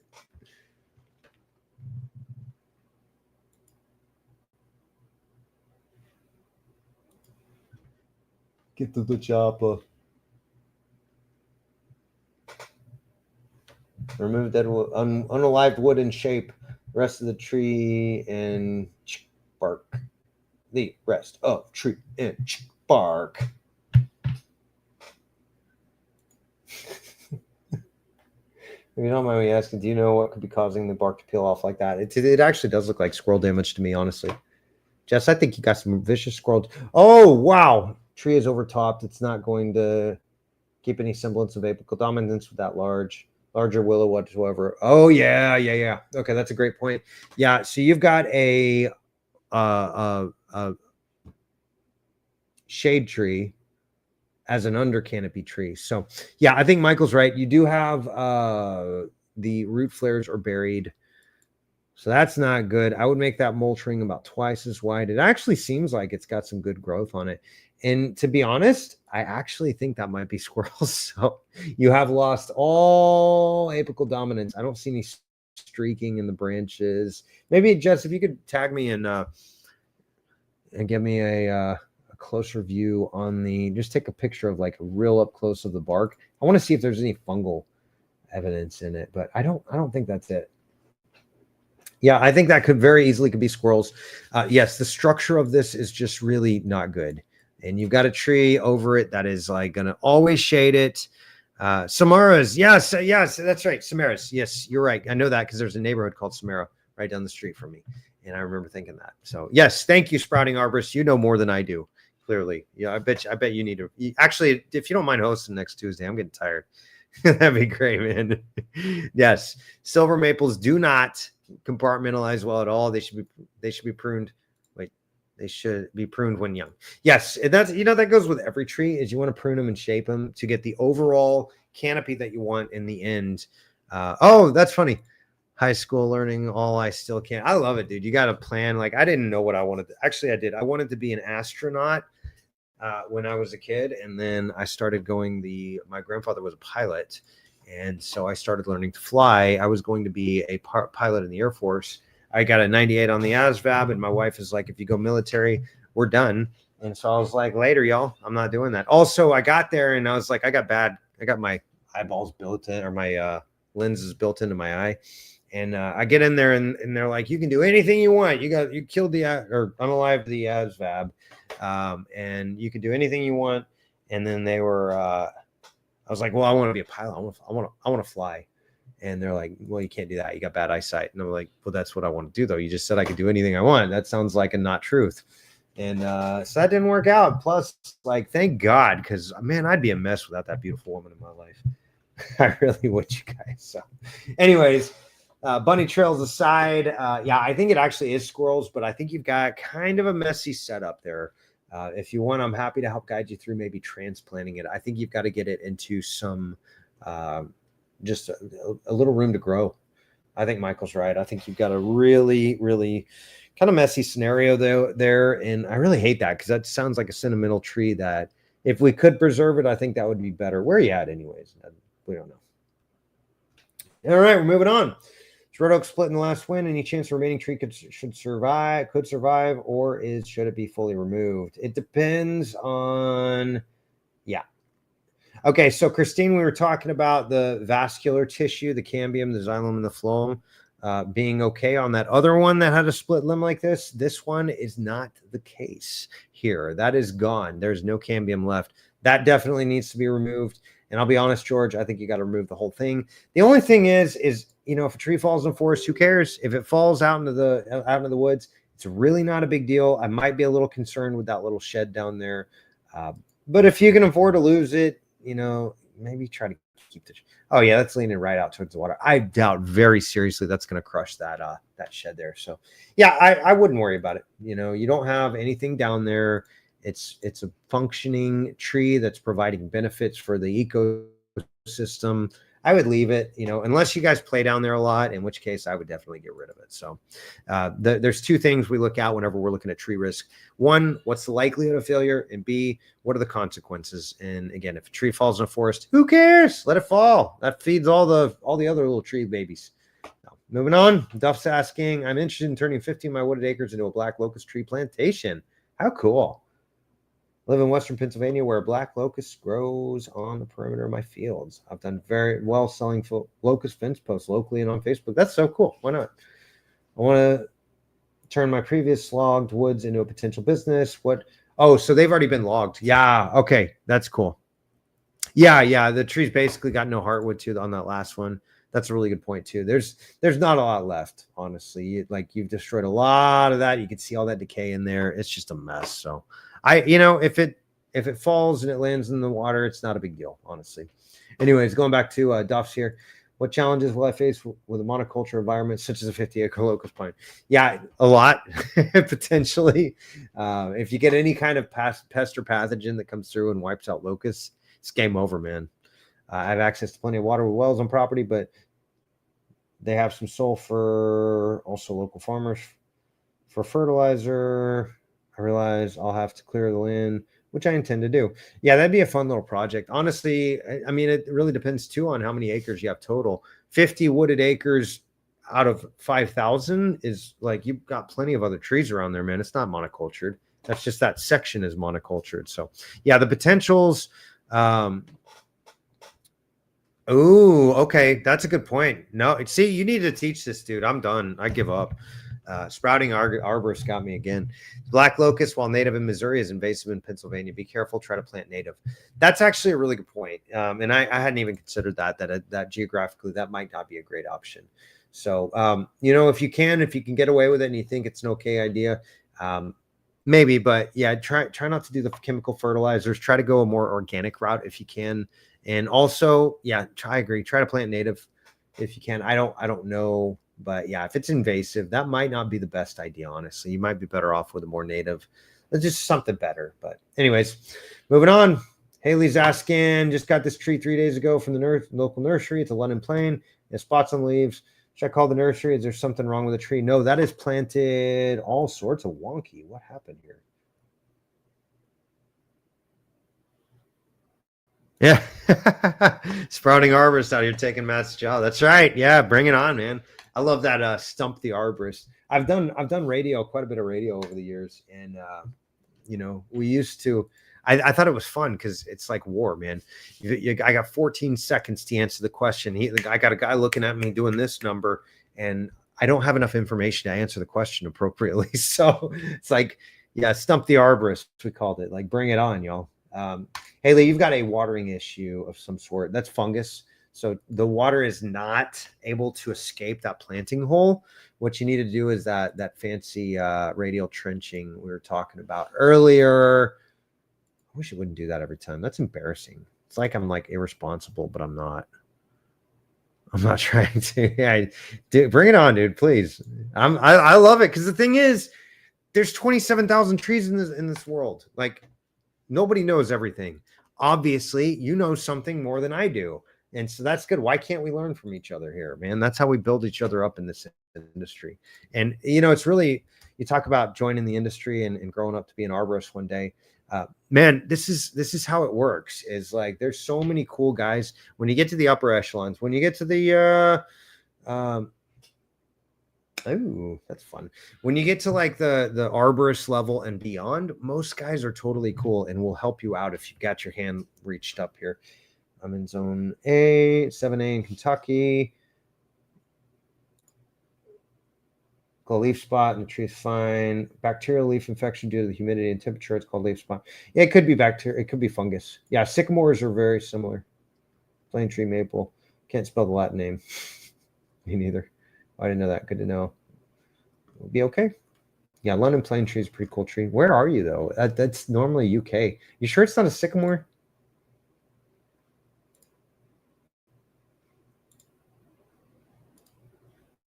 Yeah, Yeah, it's definitely a leaf spot. You got a fungal problem or bacterial maybe. You got to get that water draining out of that hole. That's the main thing. You've done well on the root flares, so that's okay. Let's see here. Yeah, the root flares are okay. You've got to cover all that with mulch, and it looks like you just dug a hole at the exact same size as the planting container. That's a big old no-no. If y'all been watching this show, you'll know I cannot stand that. Let me show you on the big screen here. This is really important. Oh, memories. I love going back to the board after having looked at it for a while. My intense crusade on radio trenching continues here. Yes, I love it. Yeah, no, it's a great little trick. Like I said, it's old school farmer's trick. All right, so what are we talking about? Okay, so if you've got a tree and the root ball is 12 inches, you need to go 3 times that. So 12 inches, 12 inches. Now you've got 36 inches all the way across. That's what you want. And the reason being is all that soil you're pulling up is you're breaking it up, you're aerating it, and then you pack it back down into the hole. So here's your circle in theory. Now all those roots are going to have such an easy time getting established, and your tree is just going to thrive. I just love it. The other thing too is whenever you do that, water comes in and it doesn't have anywhere to go. So it just pools in the planting site. And what happens is those fungal pathogens start to just breed and grow and thrive like mad. And like I said, if you remember back to diffusion and osmosis back in like 6th grade science or whatever, 8th grade or whatever it was, the water wants to go from high pressure to low pressure. So it looks like you've got a sandier soil maybe, but it does look maybe like it could be clay, actually, like a red clay. Kentucky all have pretty lush soil though. I've been out there a little bit, and a beautiful state if y'all ever get a chance to visit. Oh no, what's up, y'all? Stop looking at me, that's weird. All right, so hope that helps, Haley. Yeah, you've got a planting problem. You got to redo the planting a little bit. Check out that radial trenching and see if that helps. Even Michael's saying the same thing. I disagree with the T-posts. 3-inch mulch creating a 3-inch deep saucer. I don't like berms either, actually. Nothing personal. Yeah, I don't like berms because what they do is they push all that water even further into the hole. Your soil doesn't need that. So, hey, what's up, buddy? Dedication. Man, I'm tired, dude. Glad to have you. I was just razzing on you for posting this, but I think, okay, this is on, I think it's Haley's, right? Yeah, Haley's post. You probably remember talking this one. Haley Ballard's. She's got this London plane tree, and it was planted all sorts of wrong. You know that. But dude, thanks for being here and joining us. Michael's a great arborist too. He wouldn't say that. He'd tell you he's a consulting, what would you call it? An environmental consultant, something like that. But he's like what, one question away, one report away from becoming a registered consulting arborist. So he's the only other one in Houston, y'all. He's a great dude. I went to consulting academy with him, and man, we go way back. It's send me a spec you prefer. I'll have to make one, Michael. That's how that goes. If I prefer it. No, I like that. The only thing I don't like is the berm thing. And the reason being is diffusion osmosis. The water's already wanting to go in there anyways. So happy birthday. That's right, dude. That's awesome, man. What a nerd spending it with me. I love that. I'll take it, dude. I'll take it as a compliment. Development and litigation consultant. Oh, brilliant. That's what he is. So he does expert witness like me, and we talk, y'all, not too much because we don't want to break client attorney privileges or attorney work product privileges, but he's a great guy. So if you need a good arborist on the north side of Houston, or a development consultant, he works with developers and architects and things like that to just help make people make good tree decisions like we're doing. So great dude, and really glad to have you here, man. Happy birthday. I think he said it was like 28th again, or 28th birthday or something. Young stud. Great dude. They just had a baby too, man. What a trooper. What a nut. You're awesome, man. Thanks for being here. Like, he's probably rocking a baby to sleep right now. So, glad to have you, buddy. Anyways, moving on. Sorry, I'm like bunny trailing like mad tonight, y'all. I think we're making pretty good progress, aren't we, Lucas? How many we got to go? To all the tree experts, how bad is this tree? I'm sure it's time to cut this one down. right? Sap is leaking everywhere and it just looks pretty bad. Yeah, it depends on what the consequences are if it were to fail. That's the main thing. I don't see great signs. I see a long uphill battle if you're going to make that tree make it because he's struggling. He's struggling. Yeah, that's not good. Maybe pine bark. It looks like some sort of pine or conifer. Maybe pine bark beetles, maybe fungal pathogen. It looks like some pitch tubes coming down there, maybe. Yeah, that's what that is. 26 more to go. I thought you said we had 30 like an hour ago. Oh, that's funny. We've had like several come in while I've been just talking y'all's ears off. And we're going to go about another 15 minutes here, y'all. I am getting beat, Michael. And but man, that was kind of a breath of fresh air, you coming on here and saying hi. So appreciate you doing that, buddy. Amy's asking, hi, I live in Lake Hopatcong. Yeah, I know New Jersey. That's up in my old stomping grounds for like a year and a half. We have a beautiful, by the way, they call New Jersey the Garden State for a reason. It is beautiful up there. The northwest side has an absolutely gorgeous, like everything up there is beautiful, including fall, mostly fall. No nests in trees. Is there any way to save the tree and stop the sap and the wasps? I don't know. I need pictures. Honestly, Amy, I wish I could because you're from. I was up in Newton area in between Newton and Sparta, and we loved it up there. You know, it was a beautiful area. Lake Hopatcong, I think it's pronounced. Sorry if I'm butchering it.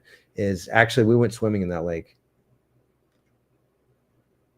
No, I went through that. Yeah, we were talking about it. I agree. I think it's structurally compromised. You got a lot of stem above that. Sorry, I was getting sidetracked here. This blast, but the yeah. So Lucas was asking if we'd been through this. Yeah, I think you've got a lot. It's a pine and nothing is directly beneath the lean. Monitor, and if it turns brown, it's down. Pines can be resilient. If you want something else, though, remove now while it's less money. I agree. No free consults. Whatever, Adam. He's another tree guy. Funny guy. It's called being resourceful. Yeah. Hey, look, and you're using my own text against him there. That's funny. Yeah, Adam's a great arborist too, but he's a funny guy. Mine already have business. Of course, they advise me to cut down, along with all my other trees. But on one for saving a tree, if it's worth it. Here's the thing, Anonymous. If that tree is going to hurt you or something you own, it's probably best to remove it. But I agree with Michael. You know, some canopy is better than no canopy. So if you can preserve it, let it stay alive. I did see what looked like maybe a roof over there, though. So I might consider maybe it's a structural hazard because you got a lot of stem above that. The further out, it's just leverage. Is the further out from the fulcrum, the further out from the potential breaking point, the more stress that's going to be applied there. So you got all this like folded and squished and decayed tissue there is a weak point, and the further up the tree goes, the more structurally likely it is to fail and come crashing down. So yeah, just if you got something under it, you know, probably get it down cheaper. So anyways, and also Amy, yeah, I gotta have some pictures or it didn't happen. There's no nest in the trees. Anyway, to say the tree and stop the sap and the wasps. The wasps may actually be chalcid wasps. I'm wondering, but yeah, I really don't know without pictures. So anyways, yeah, shoot them to me and tag me in it, and maybe let's see if we can get on a virtual arborist consultation, digital arborist consultation, y'all. Check it out, and I'd love to help you out if I can. Sheila's saying some of my apple trees are unaliving. Any ideas? Oh, Erwinia amilivora. I see some. Oh, you got to slow it down. You're giving me vertigo. I'm a tree guy. I'm used to climbing. Yeah, I see. Actually, not Erwinia amilivora. Could be apple rust. Those apples look like. To me, it looks fungal. Yeah, that actually is. There's some that looks like Erwinia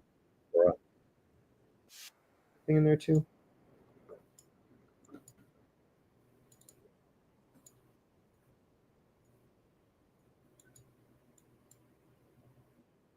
Whoa,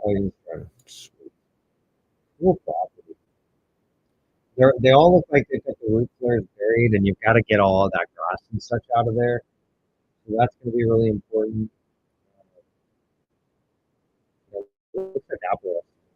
But you're going so fast. Yeah, send me some pictures too, if you could do that, and maybe that'll help.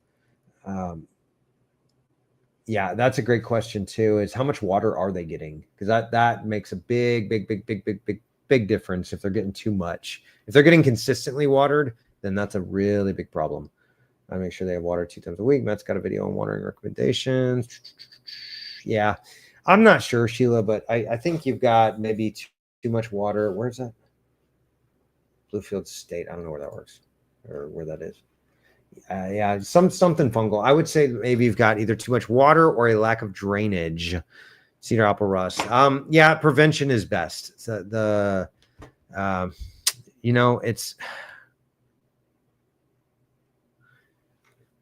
it's experimental, but I've completely eradicated phytophthora on or at least all the symptoms.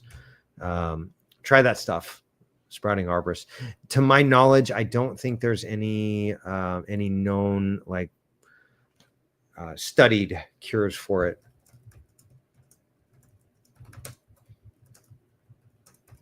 I think propiconazole is the standard preventative. No cure. Fungus, Gymnosporium juniperii, virginiana, needs 2 hosts to survive. Junipers and apples, crab apples, spores bounce back and forth each year. Cultural fungicides. Yeah, propiconazole. That's it. So yeah, the standard is, it looks like propiconazole. That is just a standard fungicide, but you can do it as a treatment or as a preventative rather, but you can't. There's no known cure for it right now. So the guys are still working on that. Honestly, most diseases, I think they just try to be conservative, and they're like, there's no known cure for it, blah blah blah. So, anyways, yeah, I think maybe you're gonna find the same here. Unfortunately, it's not letting me post that. Oh, I can't post videos or pictures. Okay, yeah, sorry, but yeah, propiconazole is a standard preventative. But try that MicroLife, because I've seen some things, and again, I can't really say it's cured it, but I don't see any of the symptoms that I saw before or the signs. So, I'm just doing it because I'm not even charging my clients for this. It's like an experiment for me, but I'm doing it like once a month, spraying it on there heavy. And yeah, I'm seeing some unbelievable things with it. So give it a shot. It's worth it. It's $50 experiment. Not a big deal. Try to get the school to pay for it too, buddy. they're the ones benefiting. All right. So is this tree too far gone? A storm knocked it down and we were so sad. Can we prop it up? Will it survive? What I would do is maybe not even prop it up. I would let it grow as is. Get all of that soil off the root flare. Because yes, somebody commented it here. Yeah. Nick's saying this is brilliant. I've seen trees far worse condition thrive for years after something like this with zero human interaction. Yes. Can you try to prop it back up? Yeah. But yeah, give it a shot, sprouting arborist. I think that'd be cool to see if it had any effect on it. Try it as frequently as you can, even if it's in a very low dosage, just getting that consistent adage of the microflora. That would really help. So yeah, back to maple here from Jen. Great name, by the way. That's my wife's name. She's got 2 N's in it though. So nothing personal. Hers has more. And I love her to death. So she's just everything to me. But Jen, this tree was planted too deep. It's got the root flares were damaged. It's a maple. It looks like silver maple. And yeah, I think you're going to have to knock all the dirt off of that root flare there and let some oxygen back in there, because that's going to be critical to getting the tree to resprout and reroot. You're also you've got some fungal decay down there, more than likely. I don't know that for a fact, Jen, but I think you've got a little bit of lift it back up. No, I would say leave it as is, actually, because the thing is, it'll reroot literally. Okay, so here's what happens is tree falls over. Poor little tree. Oh, gotta keep the canopy too. Tree falls over. Well, now there's a lot of pressure and a lot of stress being applied here. All of that stress is routed down the backside of that stem. So what happens is that's putting constant pressure. Well, what happens when humans put constant pressure on their muscles. As we develop bigger muscles, our bodies fill in the gaps. We're breaking, every time we go to the gym, we're breaking down the fibers and essentially creating little micro fractures inside of the muscle tissue. Then we drink our fancy protein shakes or whatever. That's awesome. I love it. Yeah, no, actually, so this is a really good point too, and I'll talk about this just a little bit later. But let me finish this, and then I'll go over that. So, what's happened is the soil was here. Now, the soil should have been down here where the root flares are, but it wasn't, and here we are. We can't change the past, right? So the soil should have been lower, but it wasn't. So what happened is fungal pathogens came in and they damaged this portion of the tissue. That's why it fell over. That way is the tension wood side, the back side or the top side typically holds about 85 to 90% of the tree's strength in the air. So if the tree's leaning this way, all that back tissue is the most important part of the tree. You can have more, at least on a deciduous tree like that.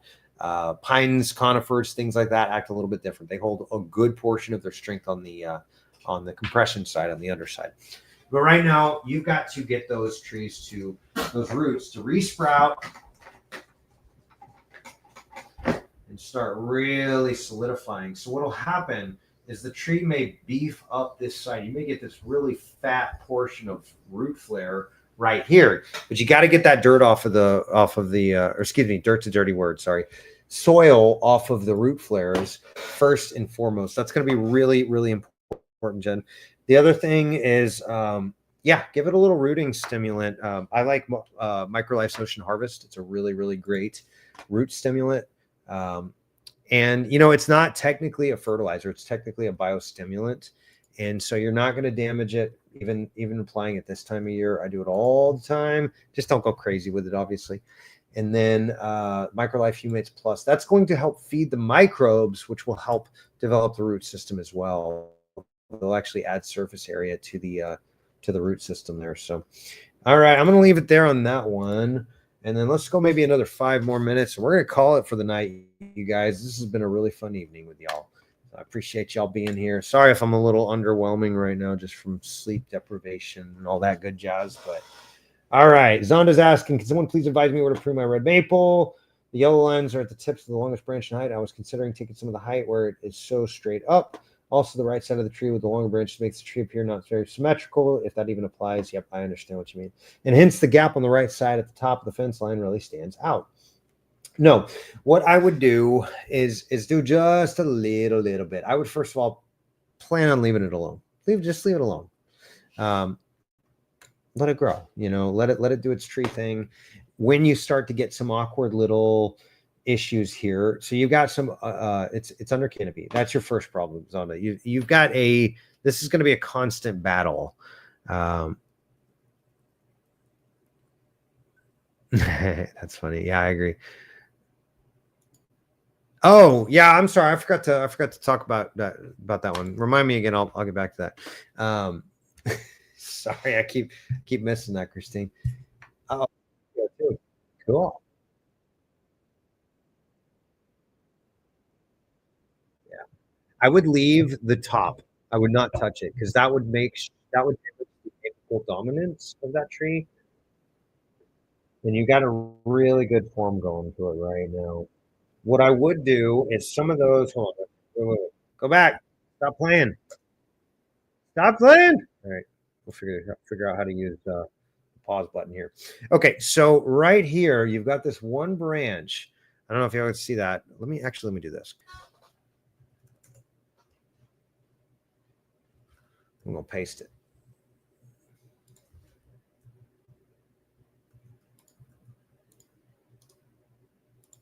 Oh, that's why. Okay, my bad. That's how tired I am, you guys. That's how tired I am. This is ridiculous. I could do it on this. Copy image. Back to paint. We're going to post it in here. Okay, so I'm actually not opposed to the symmetry of it because you've got that other tree in there. If you wanted to correct that, what you would want to do is actually prune the back tree, and that way you've given your little maple there some more room to grow. But I wouldn't, honestly. That's a beautiful tree, and you'd be kind of messing around with it too much, I think. So let's zoom in here just a hair, and then We've got this branch right here. I believe was what we saw in the video. Oops. All right, so I need a circle. It's going to be that one right there. How do you turn it? Does it have the turny thingy? No turny thingy. That's okay. Oh, wait. What's that? Oh, that's nothing. Okay, so... shoot, I wish I did this. That one. My bad. There we go. So what I would do is I would actually reduce that one back to those other lateral branches. I think that would be a pretty good start to it, because that one, so you've got a branch here, you've got another branch which is kind of starting to grow back into the tree, and you don't want that. You want to avoid that. Start training it to grow out rather than into the tree, because what will happen is those limbs will rub and you'll cause physical damage to the tree. So I would do little things like that. And that's one of those, like, really, we should spend a little bit of time and get on the phone and develop a really good pruning plan, because I think you got the beginnings of greatness on that tree. That's a beautiful maple. Beautiful maple there. So anyways, hope that helps. Here's the link if you do want to set up a consultation with me. I'd love to help. But yeah, Christine's right. Or Kristen, excuse me. You're Christine. That's Kristen. Kristen Hammond's a great arborist as well out of Dallas. And she's saying, like, small cuts, move the largest twig back to a smaller twig, about half the size of what you remove, called a reduction cut. Yes, that's absolutely right. You don't want to go more than really a third is what all the textbooks say is able to support it. But I think being conservative is better. So yeah, half is better. But yeah, that'd be one of those, like, I'm happy to help give you kind of a real true pruning plan. But you know, that one's pretty simple. I think you're okay. I think you're overthinking it. I don't think you need to prune that much. So let's do one more, you guys. Birch tree blackened on the bottom, probably too much water. Rhode Island. Oh man, yeah, too much water hitting it. Yeah, change those sprinklers around. Some general maintenance thing you stimulate to help to remove the rocks away from the base. Yep. Could be called a hypoxylin. No, I don't think that's hypoxylin. No, that's just discoloration from water. Yeah, I think that's just discoloration. Hypoxylin is a fungal pathogen, but if it's on the trunk like that tree's a goner anyways, Jordan. So I don't, yeah, even if it was hypoxylin, if it's on the trunk, you probably got a tree that just needs to be removed. So I don't think it's bad. Oops, what did I do? Don't do that. Wow, 19 more persons requested to that's crazy, y'all. 19 people since in the 2 hours we've been on this live chat, you guys. 19 more people have requested to participate for the first time. So it's getting out of hand, you guys. Y'all are nuts. Thanks for being here. I love it. Very difficult though. Y'all are wearing me out. I got a job to do, you know. So but keep bringing it on, because I love having these little conversations with you.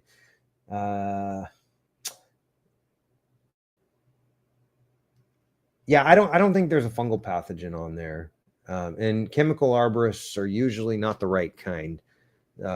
Chemical arborists just want to spray and pump chemicals and drill holes into trees and stuff like that typically. I've gotten to the point in my career, I maybe trust 2% of the industry to take care of my trees personally. Not that I'm holier than thou art or better than thou art. I just listen to those that are. And I paid attention when I was reading those books. On the crown for on a live back, or other abnormalities in the leaves. I don't think it's hypoxylin. Looks like a birch, maybe. Yeah, birch. Okay.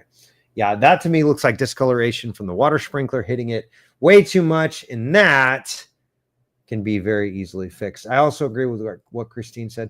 Get rid of those stones around there if you can. It's obviously starting to restrict the tree's ability to grow outward in the root system. But with that, y'all, I'm going to go to bed because I'm exhausted. Once again, y'all, thank you so much for being here.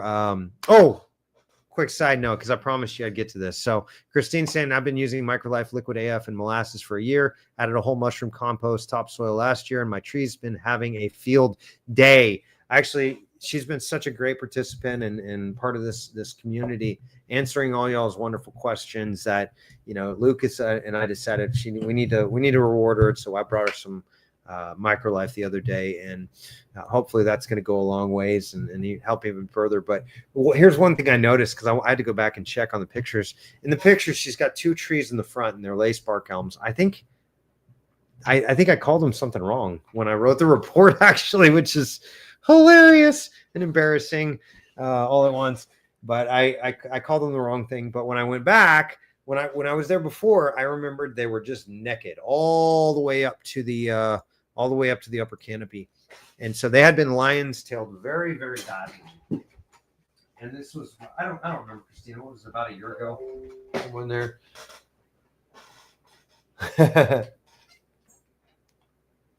Yeah. So she had the lion's tail tree where there's only tuft up at the bottom. When I got there, she's got sprouts growing all over this flipping thing. Now, it's a little ugly at first, but don't worry. We've got an end game with that tree. We are going to be able to go in and essentially train some of these to be permanent branching structures. And in 5 years, those trees, I guarantee you, are going to look awesome, assuming one of the... Yeah. She was buying the house. Last July of last year. Yeah, you're good, Sprouting Arborist. I said it too. And then I backtracked and I got bunny trailed again. She was buying the house. We looked at the tree. I think I called it the wrong tree in the report. So, oops, my bad. I came back and there are just sprouts everywhere growing on this tree. So that's what I love to see, because a lion's tailed tree is usually set up for failure. But if you can rapidly get a new canopy to form in the interior and middle canopy, then a lot of times we call it retrenchment. And in nature, we find this on historic or heritage trees that have been through the ringer. They've seen a lot of storms. They go through, decade of drought or so. Sometimes what they'll do is they'll start unaliving from the top down, and they'll resprout their canopy right in the middle of the tree. And then as this portion of it unalives and goes away, now they're still left with a nice, healthy tree. The tree can continue to grow and function. And eventually, 10 years down the road, whatever, you can't even tell the difference, honestly. You just have like a much better structure to the tree, a much more green tissue in the interior. But that's what lion's tail does, is it makes us do some creative things to emulate forest environments. So yeah, it's not good. Yeah. No, that's great. So it's focusing right now on health. And I agree with that. I think right now, as long as we can make it past without any major hurricanes or something, we should be okay on those trees, Christine. I think you're going in the right track. I was very pleased when I saw those. So we're going in the right direction with that. We can do the structural stuff later. Like I said, if we get a big storm coming, maybe let's prune it real quick. But realistically, it doesn't look like we're going to have too much activity in those hurricanes this year. But I'm not God. I don't know the future. So who knows? I enjoyed keeping sprouts next to bad branches I removed. I like it. LOL, makes the tree look good, and I'm sure the tree feels good too about it. Yes, absolutely. The more leaves the tree has, the better off it's doing typically. So with that, now we're going to call it for tonight, guys. Thank you all so much for being here. Again, I'm Matt Latham. I'm a board-certified master arborist and registered consulting arborist. My company is Arborist On Demand, and essentially those guys back there. And essentially, we do digital arborist consulting, tree care consulting. I do a lot of expert witness litigation type work, and I love what I do. I get to talk to people all day and fix their tree problems and guide them in the right direction. And we basically do this as if it were telemedicine, but for trees. So that's what we're calling it, is Arborist On Demand, just like doctors, on response or whatever. So anyways, thank y'all so much again for being here. We'll be back at it again next Tuesday, maybe another time. I don't know, maybe. But if nothing else, join us again next Thursday. Love you guys. And thank y'all again for all the support. Couldn't do this channel without y'all. And we'll see you guys next time. Yes. Now you can say, have a good night, Sprouting Arborist. Have a great night as well. We'll see you guys.